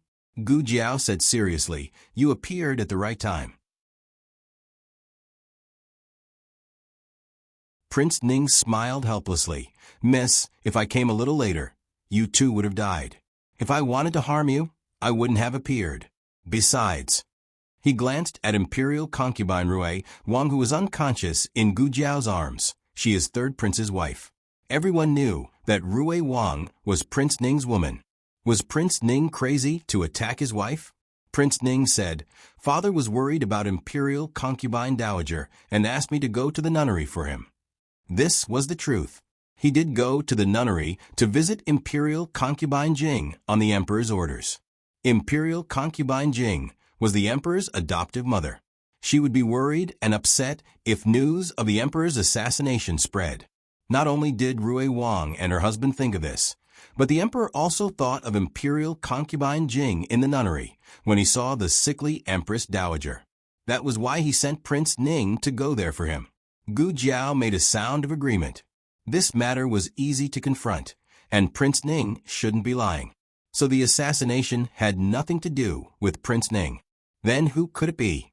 The other party seemed to have come for Imperial concubine Rui Wang, but they couldn't rule out the possibility that they were here to kill her. Prince Ning gave a carriage to Gu Jiao and Imperial concubine Rui Wang, then rode a horse to the nunnery. Gu Jiao escorted Imperial concubine Rui Wang back to Rui Wang's residence. Before the two set off, Prince Ning sent a guard to the Imperial Palace to inform Rui Wang. Rui Wang was already waiting anxiously at the entrance of the residence. When he saw Gu Jiao carrying someone down, he strode forward and took Imperial concubine Rui Wang from Gu Jiao's arms. He looked at Imperial concubine Rui Wang, unable to hide the worry in his eyes. Is she all right?" Gu Jiao said, "It's nothing serious. She'll be fine after a nap." Imperial concubine Rui Wang had indeed fainted at first, but she woke up halfway and cried for a while. She was tired from crying and fell asleep for real now. Rui Wang scolded angrily. "Those people are too much. They dared to commit murder in front of the emperor. Miss, you were frightened." Rui Wang obviously thought that those assassins were after Imperial concubine Rui Wang. After all, Gu Jiao was just a lowly female doctor. Who would want to make things difficult for her? "Goodbye." Gu Jiao turned to leave. "Miss Gu, please wait." Rui Wang called out to Gu Jiao. "What's the matter?" Gu Jiao looked at him. Rui Wang did not put on airs as a prince. This was related to his family background and his temperament. He looked at Gu Jiao sincerely. "Thank you, Miss Gu." For a prince of a country to express his gratitude to a female doctor was already rare and commendable. You don't have to thank me for what happened today. Perhaps Imperial concubine Rui Wang was implicated by her. Rui Wang smiled bitterly. Even if what happened today didn't happen, I would still have to thank Miss Gu. Qian Qian's personality is too straightforward, and she offends people easily. She doesn't have many friends, and she is actually very lonely in the residence. Miss Gu is her most treasured friend. I hope that Miss Gu can visit the residence more often. Friend? These two words were very unfamiliar. Just like how she did not have any family, she also did not have any friends. Okay, Gu Jiao said. Rui Wang smiled happily. Prince Ning's carriage was going to send Gu Jiao back. Gu Jiao went to the medical hall. Her hand was injured. There were wood shavings and gravel stuck into her flesh. She had to remove them one by one. She had just gotten off the carriage when she bumped into Lu Yisheng, who had come to the medical hall to buy medicine. Lu Yisheng came to buy medicine for Anu. Anu was coughing. He saw Gu Jiao's stiff right hand and asked Gu Jiao, "What's wrong with your hand?" Gu Jiao said, "It's just a small injury. It's not a big deal." Lu Yisheng said, "I just saw the imperial guards of the capital government move out. They said that there was an assassination attempt in the suburbs. It was Prince Ning who reported it." Gu Jiao did not look surprised at all. Lu Yisheng looked at her deeply. "You knew? You were there too?" Gu Jiao responded. She did not say anything else and went back to the courtyard to apply medicine. Lu Yisheng looked at her back as she left and frowned. At night, Yuan Tang quietly sneaked into Lu Yisheng's courtyard and smiled at Lu Yisheng, who was weaving a bamboo basket. "It's so late. Cousin, did you call me over because you miss me? Did you do it?" Lu Yisheng went straight to the point. "What did I do?" Yuan Tang was confused. Lu Yisheng looked at him without blinking. His eyes were sharp. "Don't play dumb." Yuan Tang frowned. "I really don't understand what cousin is talking about." Lu Yisheng's eyes fell on his waist. "Where's the tassel on your jade pendant?" Yuan Tang coughed softly. "It's broken. I left it there." Lu Yisheng said indifferently, "Did you do something bad and got picked up by someone who did something bad?" Wait. Yuan Tang realized something and widened his eyes. "That girl came to see you? Did she ask you about the tassel? I was wondering why she suddenly guessed it was me. Cousin, how could you betray me?" Lu Yisheng didn't say that he didn't betray him. It was Gu Jiao who guessed it. Moreover, he didn't tell him in advance not to expose his tassel. He looked coldly at Yuan Tang. "If you don't want people to know, don't do it." Yuan Tang clutched his chest. "I'm hurt. My heart is hurt." Lu Yisheng wasn't soft-hearted. Just because she found out what you did, you want to kill her to silence her? He didn't ask what Yuan Tang did, but it wasn't difficult to guess that it had something to do with the emperor's assassination a few days ago. Yuan Tang was completely confused. "What do you mean? Did something happen to that girl?" Lu Yisheng said seriously. "I said, don't play dumb in front of me." Yuan Tang felt wronged. "I didn't. In all honesty, she's someone you care about. How could I touch her?" Lu Yisheng frowned, lowered his eyes, and continued weaving the basket in his hands. "She and I don't have the kind of relationship you think." Yuan Tang giggled. Okay. I'll do whatever you say." Lu Yisheng looked at him again. "It really wasn't you?" Yuan Tang raised two fingers. "I swear to God it wasn't me. I won't hurt her." Lu Yisheng said seriously, "You better remember what you said today." Yuan Tang looked helplessly at the sky. "Remember, this is my promise to you." "But cousin, when will you also care about me?" Lu Yisheng glanced at him. "Do you lack people who care about you?" Yuan Tang. "I don't lack people." His mother doted on him the most in the harem, and only had him as her only son. The king also thought highly of him. The position of Empress of the State of Chun had been vacant for many years. Once he completed his mission and returned in triumph, the king would make him the crown prince, and his mother the empress. It could be said that he had everything a prince could have. But they're not my cousin. Yuan Tang sighed. Why can't my cousin treat me better? Gu Jiao quickly finished treating the injury on her hand. This small injury was not considered an injury to her. After returning home, she did what she needed to do, as usual.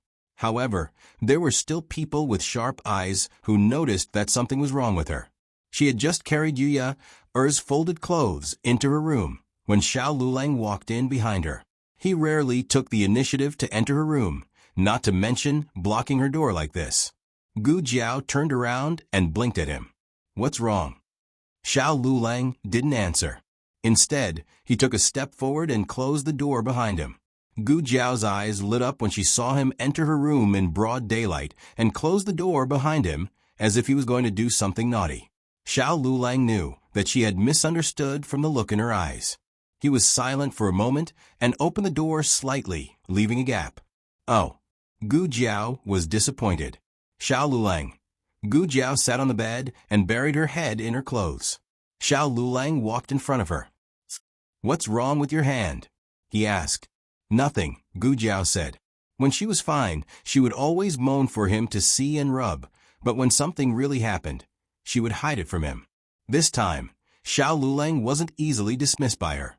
He forcefully grabbed her wrist with an aura that didn't allow her to refuse, as well as a warmth that only belonged to him in his palm. Gu Jiao's cold wrist was immediately scalded. Gu Jiao turned her head and stared at him blankly. Xiao Lulang sat down beside her and turned her hand over.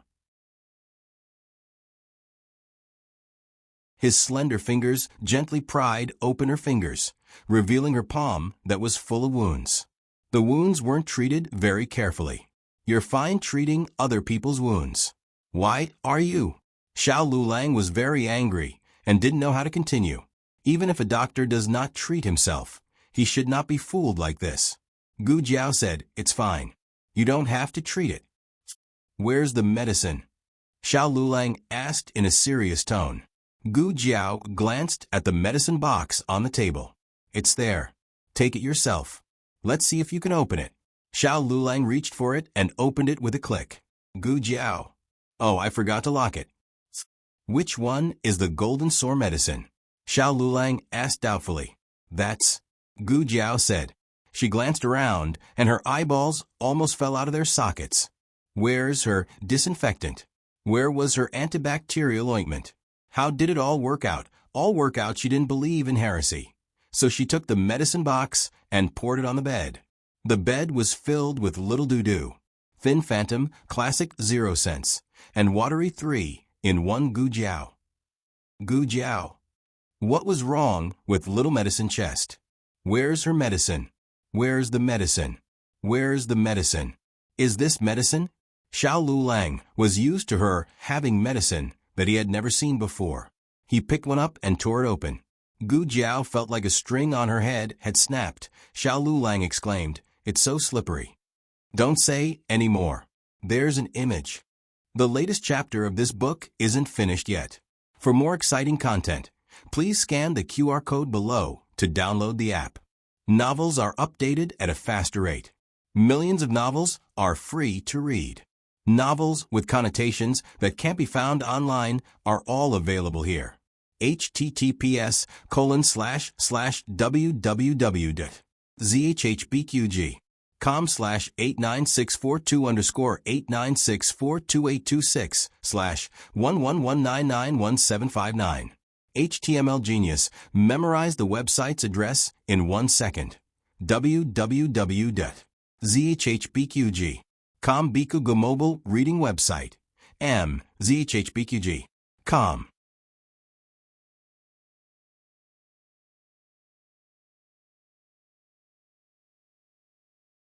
Chapter 315. The latest chapter of this book is not finished yet. For more exciting content, please scan the QR code below to download the app. Novels are updated faster and more fully. Millions of novels are free to read. Novels with content that can't be found online are all available here. Xiao Lulang had known Gu Jiao for a long time. Ever since Gu Jiao stopped being stupid, she had never been so embarrassed. He had only touched her golden sore medicine, But she suddenly exploded. Not only did she snatch the small bag of golden sore medicine that he tore open, she even pounced over and pressed down on the bed full of golden sore medicine like little Hatchie protecting its food. Her little face was red, and her eyes were moist. The corners of her eyes were slightly red, but it was unknown whether it was from anger or embarrassment. Of course it was from anger. How could this small medicine box be so heavy? How could it drop the ball at such a critical moment? Gu Jiao was so angry that the small voice in her mind was about to speak. "Don't touch the medicine here," she said fiercely. However, her angry appearance didn't have much deterrence. Xiao Lulang thought of Gu Yan. The twins usually had different personalities, but when they were angry, they were indeed siblings. Xiao Lulang looked at her calmly. This medicine is very expensive. I don't need such good medicine.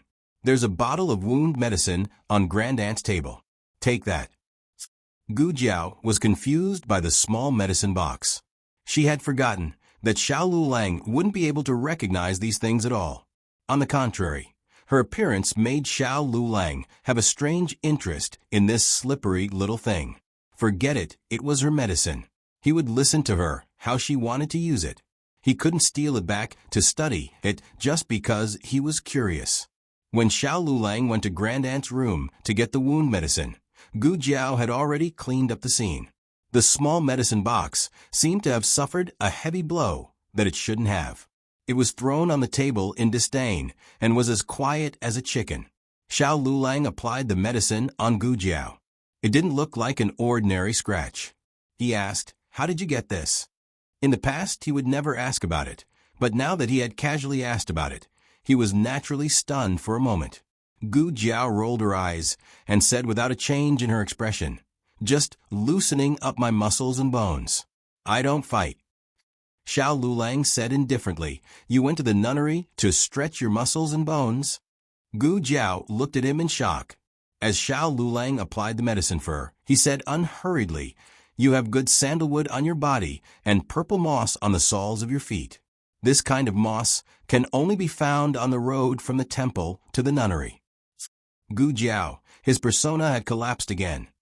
"Consort Rui Wang came to visit and invited me to the nunnery for a visit. On the way back, I met a few rascals and taught them a lesson." Gu Jiao avoided the main point and talked about the trivial.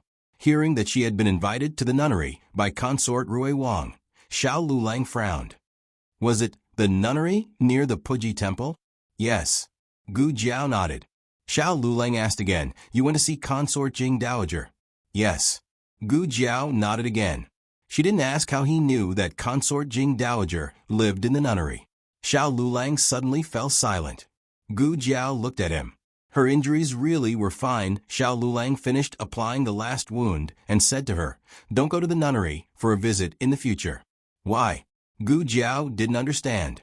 Xiao Lulang thought for a moment and said, "It's better to have less contact with the imperial family." Gu Jiao, "Oh." On the other side, King Ning returned to the palace to report to the emperor after visiting Consort Jing Dowager. "Mother, are you all right?" the emperor asked worriedly. King Ning said, "Consort Jing Dowager was sad for a few days when she heard that you were attacked by an assassin. Today, third sister-in-law went to visit her and said that you had recovered and returned to the palace. Consort Jing Dowager was relieved. She's fine now." The emperor let out a long breath. "I knew she would be worried. Third brother and his wife are very considerate." King Ning said, "Father, there's one more thing." The emperor looked at him. "What is it?" King Ning cupped his hands. "Third sister-in-law was attacked on her way back." The emperor frowned. "Was she hurt?" King Ning shook his head. "No, she was just a little frightened. Third sister-in-law and the baby in her belly are both fine. Third brother's wife is blessed." The emperor couldn't help but sigh when he thought of Consort Ning, who had just had a miscarriage. First brother, second brother, and third brother were all married, but they didn't even give birth to an imperial grandchild. It would be a lie to say that he didn't regret it. However, having children was fate and couldn't be forced. Did you catch the assassin? The emperor asked in a low voice. King Ning said with shame, it wasn't easy to catch one alive, but he took poison and killed himself before we could interrogate him. The emperor thought for a moment. Go investigate the hostage of Chun State. King Ning said thoughtfully, Father, you suspect him? He's still in the limelight for assassinating you. He wouldn't do it again so soon, would he? The emperor said, he has a criminal record. He's very suspicious. Besides, we didn't get any concrete evidence last time. We only killed one of his aides. If it's really him this time, we can't let him get away with it no matter what. King Ning hesitated for a moment before cupping his hands. Yes, I'll go investigate right away. After King Ning left the imperial study, the emperor summoned Eunuch Wei. Eunuch Wei's left arm and neck were still in bandages, but he couldn't stay idle and came to work early in the morning. He bowed and said, Your Majesty, I remember that there's 1,000-year-old ginseng in the storehouse. Send it to concubine Jing to nourish her body. Eunuch Wei hesitated. Your Majesty, the Empress Dowager is also sick. Do you think, the Emperor interrupted him coldly. Do you think what? Send the ginseng to her? Half of Zhao State is hers. Her Renshou Palace won't lack ginseng. Eunuch Wei sighed and said, Yes, I'll go get it. I'll send it to concubine Jing tonight. The Emperor added, Also, call Eunuch here. Recently, I've been in trouble one after another. I'm worried that the other party won't give up and will plot against my mother. I'm going to send some secret guards to my mother. Sigh. If you were half as attentive to the Empress Dowager as you are to concubine Jing, your relationship with her wouldn't be like it is now. Eunuch Wei had a deep prejudice against Empress Dowager Zhuang in his early years.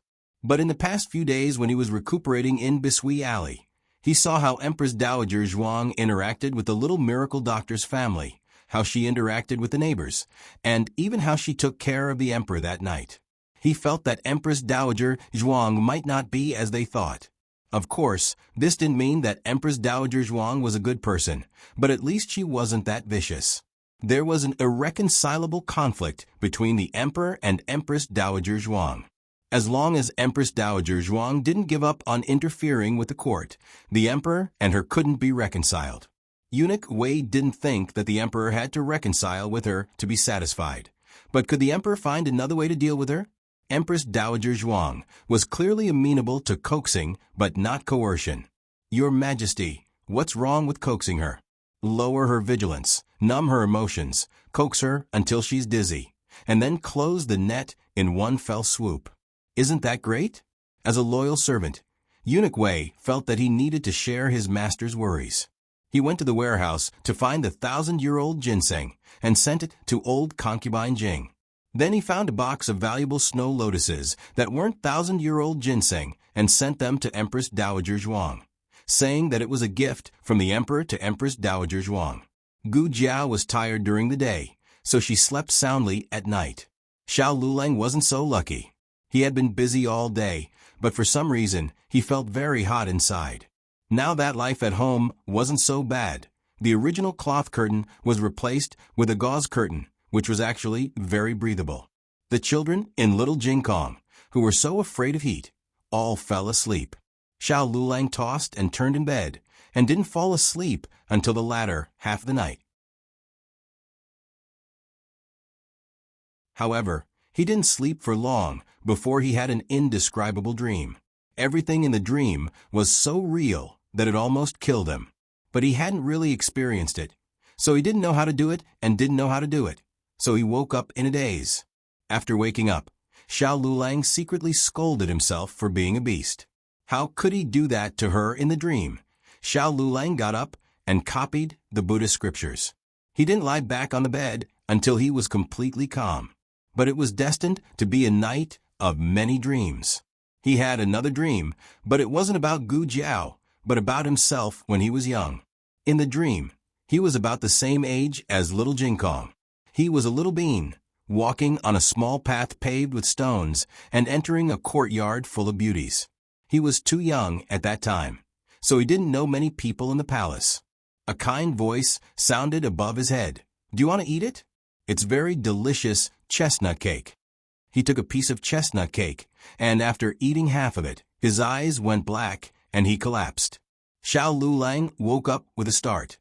This was the memory of being poisoned by Empress Dowager Zhuang when he was 4 years old. This memory had long been blurred, but subconsciously, he would reject things made of chestnuts. Maybe it was the first dream that stimulated his mind, and it actually made him recall the dusty memory of his childhood. He didn't dream of that person's face, but he saw the person's hand clearly. It was a left hand, and there was a mole on the left wrist. There was no mole on his great-aunt's wrist. The person who poisoned him that year was not Empress Dowager Zhuang. Digression. There will be more chapters. Is there a monthly ticket? The latest chapter of this book is not finished yet. For more exciting content, please scan the QR code below to download the app. Novels are updated faster. Millions of novels are free to read. Novels with connotations that can't be found on the internet are all available here. https://www.zhbqg.com/8964-89642_89642826/11198696. HTML Genius remembered the website address in 1 second. www.zhbqg.com Bikuga mobile reading website. zhbqg.com.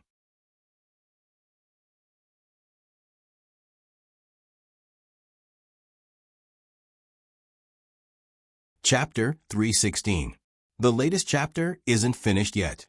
For more exciting content, please scan the QR code below to download the app. Novels are updated at a faster rate. Millions of novels are free to read. Novels with content that can't be found online are all available here. Xiao Lulang didn't sleep well that night, so he woke up 15 minutes later than usual the next day. In just 15 minutes, he was informed that Gu Jiao had left. Gu Jiao had gone to visit her grandaunt. Just like how the emperor would wonder if concubine Jing was also sick when he saw Empress Dowager Zhuang, Gu Jiao also remembered how her grandaunt had stayed up all night to watch over the emperor when she saw concubine Jing fall ill. Her grandaunt was old, and staying up all night was very harmful to her health. Gu Jiao didn't just have Empress Dowager Zhuang's token. She also had the emperor's token. She casually took out a token, stunning the guards outside the palace. No. Didn't you have the Rinshou Palace's token a few times ago? How come it's the Pure Flowers Palace's token now? Is it wrong? Gu Jiao flipped through her pockets and took out another token. The guard took it and almost fainted when he saw it. This was the previous emperor's token. That one seemed to have been given to her by her grandaunt. Gu Jiao flipped through her pockets again. There seemed to be more. The guard's face paled. Stop flipping. Who knows what you'll find later? Hurry up and go in. Hurry up and go in. The guard returned the token to Gu Jiao. Gu Jiao went to Rinshou Palace. Eunuch Qin was surprised to see her, but he also felt relieved. Miss Gu, you're finally here. This servant didn't know what to do if you didn't come. What's wrong? Is grandaunt sick? Gu Jiao asked when she saw Eunuch Qin's worried expression. Eunuch Qin sighed and nodded.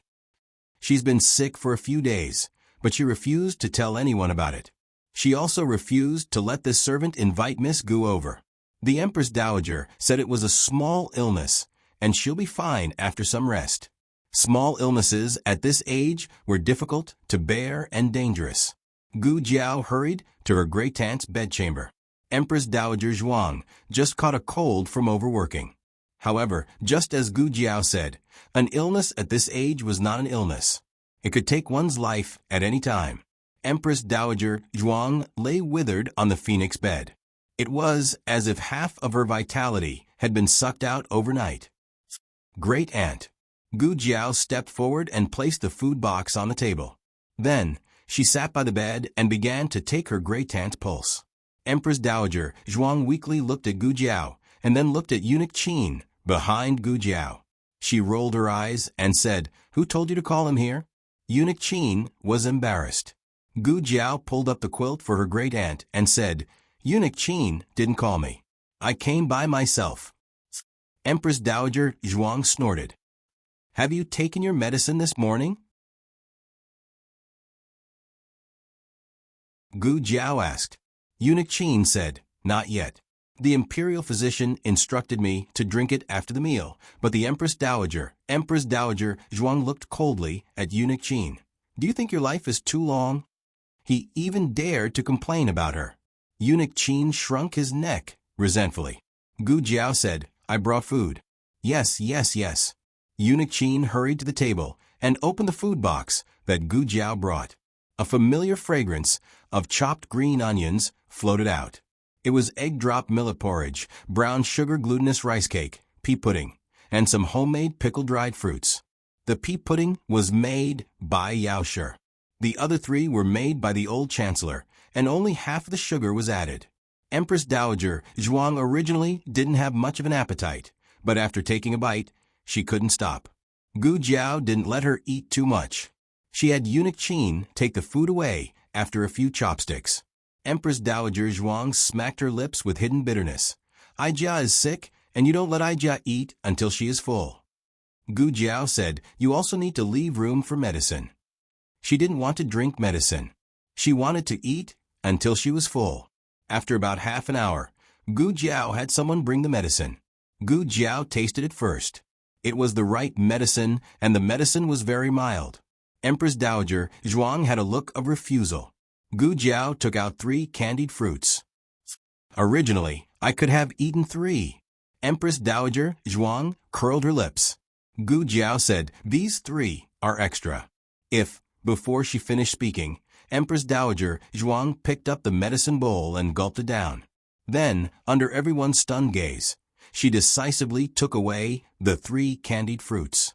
It rained for a while last night and cooled down the heat. Today, the sky was clear and it was very suitable for a walk outside. Great Aunt, I will accompany you to the Imperial Garden, Gu Jiao said to Empress Dowager Zhuang. Empress Dowager Zhuang was too lazy to move. Gu Jiao said, I will come to see you tomorrow. Empress Dowager Zhuang, deal. The group went to the Imperial Garden. Gu Jiao liked to sit in Empress Dowager Zhuang's Phoenix sedan, but Empress Dowager Zhuang didn't want to sit because it was stuffy. Therefore, there was a very strange scene in the palace. Empress Dowager Zhuang held Eunuch Qin's arm and walked slowly in front. Gu Jiao sat in Empress Dowager Zhuang's Phoenix sedan and followed with a look of enjoyment. Her small head was shaking. All the palace people were speechless. The group went to the Imperial Garden. There was a pavilion in the Imperial Garden and a large area of shade. Empress Dowager Zhuang and Gu Jiao looked at the shade at the same time. Eunuch Qin understood and hurriedly had people bring in tables and chairs. After Empress Dowager Zhuang and Gu Jiao sat down, Eunuch Qin put tea and fresh fruits on the table. The snacks were for Gu Jiao. Gu Jiao was at the age of growing and got hungry quickly. Gu Jiao picked up a piece of osmanthus cake and ate it carefully. She was sweating while eating. Empress Dowager Zhuang gave a look to the palace people. The palace people hurriedly took a fan behind Gu Jiao and gently fanned her. The breeze was gentle and the garden was full of fragrance. It was the same scenery, but because there was a different person, Empress Dowager Zhuang also had a different state of mind. Eunuch Qin looked at Gu Jiao, who was eating snacks, and then looked at Empress Dowager Zhuang, who was quietly drinking tea. What did Empress Dowager Zhuang need? In fact, she just needed companionship. Miss Gu didn't need to do anything. She just needed to accompany Empress Dowager Zhuang, and Empress Dowager Zhuang would be very happy. It was also at this moment that Empress Dowager Zhuang didn't hate the palace. However, peaceful moments were always short. Empress Dowager Zhuang didn't enjoy the leisure for long before she was disturbed by an uninvited guest. I thought it was Mother from afar. When I came over, it was really her. Yes, the uninvited guest was the Emperor.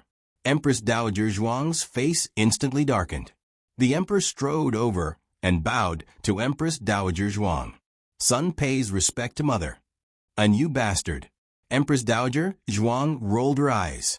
She didn't want to have a good moment with Jiao Jiao to be interrupted by this annoying guy. The emperor was not alone. Prince Ning was with him. Prince Ning also bowed to Empress Dowager Zhuang, imperial grandmother. Empress Dowager Zhuang finally showed a good face to Prince Ning. Yes, she responded. Eunuch Qin and others bowed to the two of them. Your Majesty. Greetings, Your Highness. Prince Ning looked at Gu Jiao next to Empress Dowager Zhuang. Gu Jiao was eating half of the snacks, and there was still foam at the corner of her mouth. She raised her head slightly and nodded to greet the Emperor and Prince Ning. Your Majesty, Prince Ning. Her expression was cold, but the foam at the corner of her mouth was too eye-catching. She looked like a little adult. Prince Ning wanted to laugh. The Emperor didn't mind that Gu Jiao didn't kneel to greet the Emperor and Prince Ning. Prince Ning naturally didn't mind. Eat your food. Empress Dowager Zhuang said to Gu Jiao. Oh. Gu Jiao continued to eat. Empress Dowager Zhuang and the Emperor didn't expect that Gu Jiao could accurately call out Prince Ning's name. They only thought that she knew Prince Ning's identity because she heard the palace people greet him. The Emperor automatically ignored the disdain on Empress Dowager Zhuang's face. He walked over and sat down on the other side of Gu Jiao, facing Empress Dowager Zhuang. Empress Dowager Zhuang didn't even give him a look. The Emperor looked at the snacks on the plate and said, What's so good about osmanthus cakes? Are the cooks of Rinshou Palace so negligent? If Imperial Mother lacks cooks, I can send a few over to Imperial Mother. Then, without waiting for Empress Dowager Zhuang to refute, he said to Gu Jiao, I have a new cook from Jiangnan. His lotus cakes are delicious, better than this. He acted like a human trafficker who wanted to kidnap a child. Empress Dowager Zhuang said angrily, Jiao Jiao doesn't like lotus cakes. When Prince Ning heard this, he looked at Gu Jiao in astonishment. The Emperor continued to guide Gu Jiao patiently. Then there are other crisps. The desserts made by that chef are very delicious. See what Jing Kong and the others like to eat and bring some back for them. These words directly hit Gu Jiao's heart. Gu Jiao didn't have much obsession with food, but her younger brothers were all foodies. Empress Dowager Zhuang felt a sense of crisis and used her unique skill. Jiao Jiao is sick. Jiao Jiao wants to treat Aijia's illness. The Emperor said, What a coincidence. I am injured. The little magic doctor came just in time. By the way, Eunuch Wei, I don't know how his arm is. Eunuch Wei, my arm is very good. The Emperor glared at him like a knife. Eunuch Wei said with a strong desire to live, Ouch, it hurts. It hurts so much. Gu Jiao, Prince Ning, Empress Dowager Zhuang. The Emperor and Empress Dowager Zhuang's murderous aura filled the entire imperial garden. It was as if they were going to draw their swords in the next second. Gu Jiao looked at her grandaunt and then at the Emperor. How about a rock-paper-scissors game? Ha! Everyone laughed. Girl, you are still too naive. Do you know who these two are? One is the Emperor of Zhao country, and the other is the uncrowned overlord. Would they play rock-paper-scissors with you? Ha ha ha. The next second, everyone was slapped in the face. The two top bosses of Zhao country actually rolled up their sleeves and played rock-paper-scissors in the imperial garden. The result was obvious. Empress Dowager Zhuang won for sure. The Emperor gritted his teeth. 3, 2 out of 3 wins. The Emperor gritted his teeth again. 5, 3 out of 5 wins. Empress Dowager Zhuang looked at him as if he was an idiot. Aijia has already won against you 3 times in a row. The Emperor who had 10,000 arrows in his heart, Jade Water Alley's #1 gambling god, was not casually called. Empress Dowager Zhuang had never lost in rock-paper-scissors games. Humph. Empress Dowager Zhuang valiantly brought Gu Jiao back to Rinshou Palace. The Emperor's mouth fiercely twitched. Cough. Prince Ning cleared his throat and asked, Father Emperor, that Miss Gu she is my benefactor. The Emperor sighed as he spoke. He was still wringing his hands from losing to Empress Dowager Zhuang. She cured my illness. This assassination attempt was also thanks to her help. Also, The emperor paused and said, "The glutinous, rice mortar, and the bellows were also made by her." Prince Ning's handsome face flashed with surprise. "It's actually her? That is to say, she is the daughter of Marquis Ding and Fu?" There were some things that the common people did not know, but they were spread throughout the imperial palace. Although Prince Ning had long established another residence outside the palace, he often went in and out of the imperial palace. He was not unfamiliar with Gu Jinyu falsely claiming credit for the real Miss Gu. Prince Ning's face was filled with realization. Sun saw her at the scene of the accident. She was saving a patient. In order to save a patient, she was almost caught in the explosion. Military officer Gu bravely stepped forward. No wonder she was so familiar with military officer Gu. It turns out they were siblings. Sun heard that she grew up among the common people, but I did not expect her to have such ability. The emperor said, "Jin once asked where her master was." Jin originally wanted to ask her master to leave the mountain, but her master had already passed away. Prince Ning regretfully sighed. "That's right. What about the matter I asked you to investigate?" the emperor asked. Prince Ning asked the emperor tomorrow about the assassination attempt on consort Rui Wang. He had entered the palace today to report the results to Father Emperor. He said, "Sun has investigated. It was not a hostage from the country of Chun." "It wasn't him?" The emperor was skeptical. Prince Ning nodded. "The hostage from the country of Chun just lost a great general.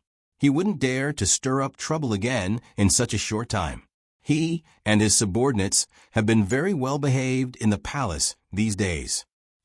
The emperor's gaze turned cold. If it wasn't a hostage from the country of Chun, then there is only one possibility.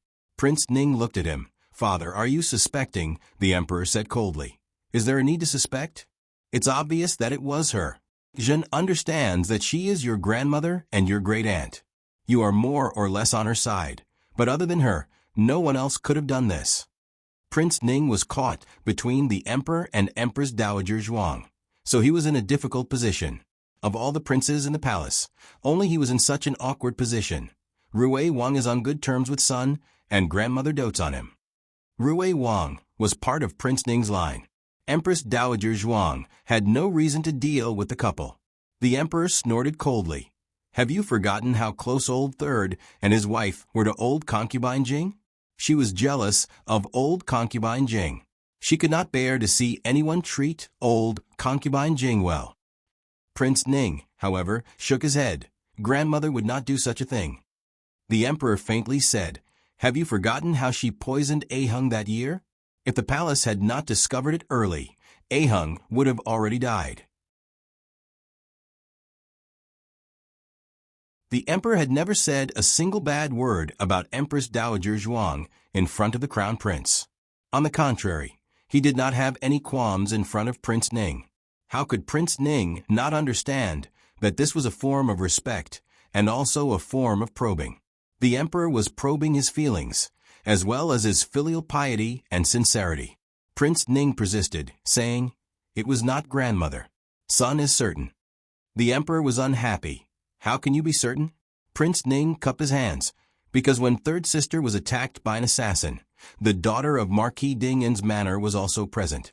She nearly died to the assassin's arrow. Grandmother dotes on her and would not allow anyone to harm her."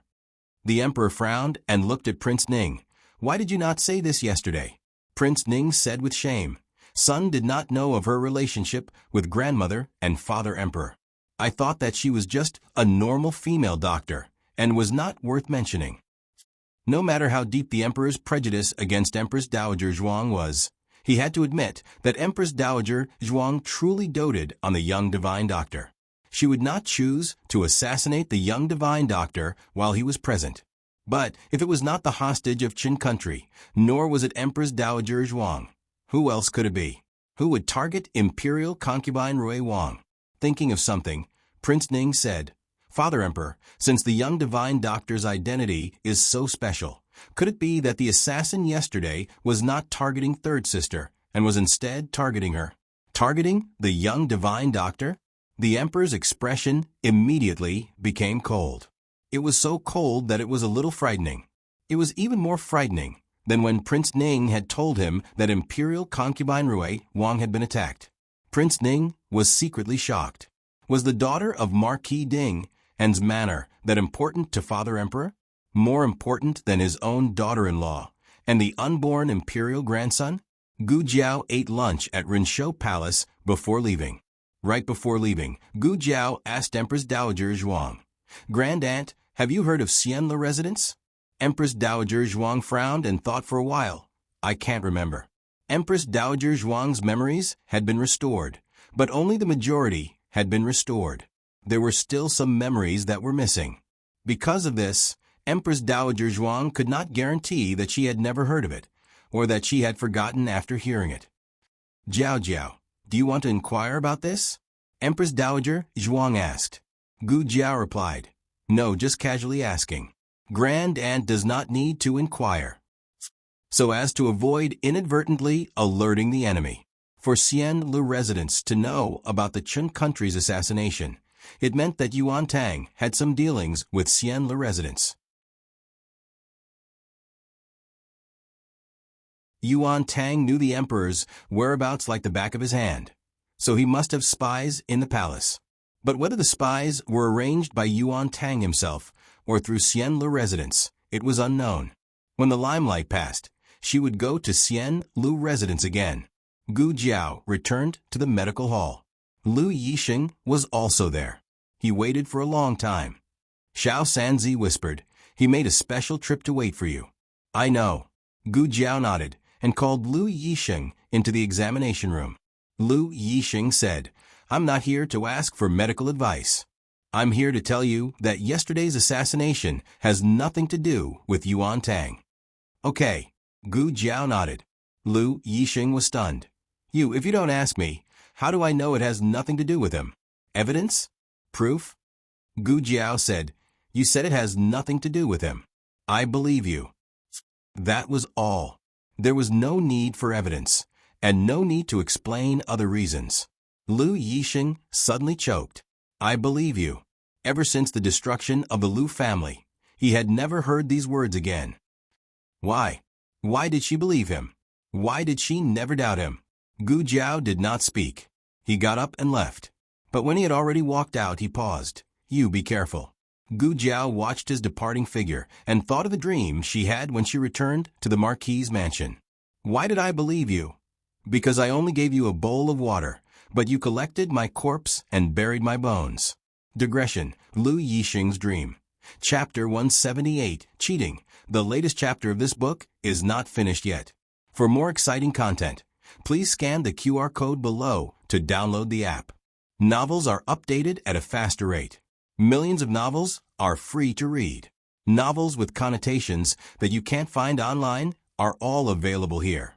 https://www.zhpqg.com/8964-2_896/111962433.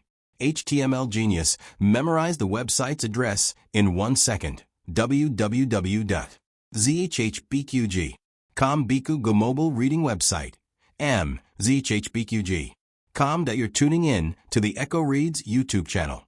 Don't forget to subscribe and join us on this journey to catch the most captivating stories.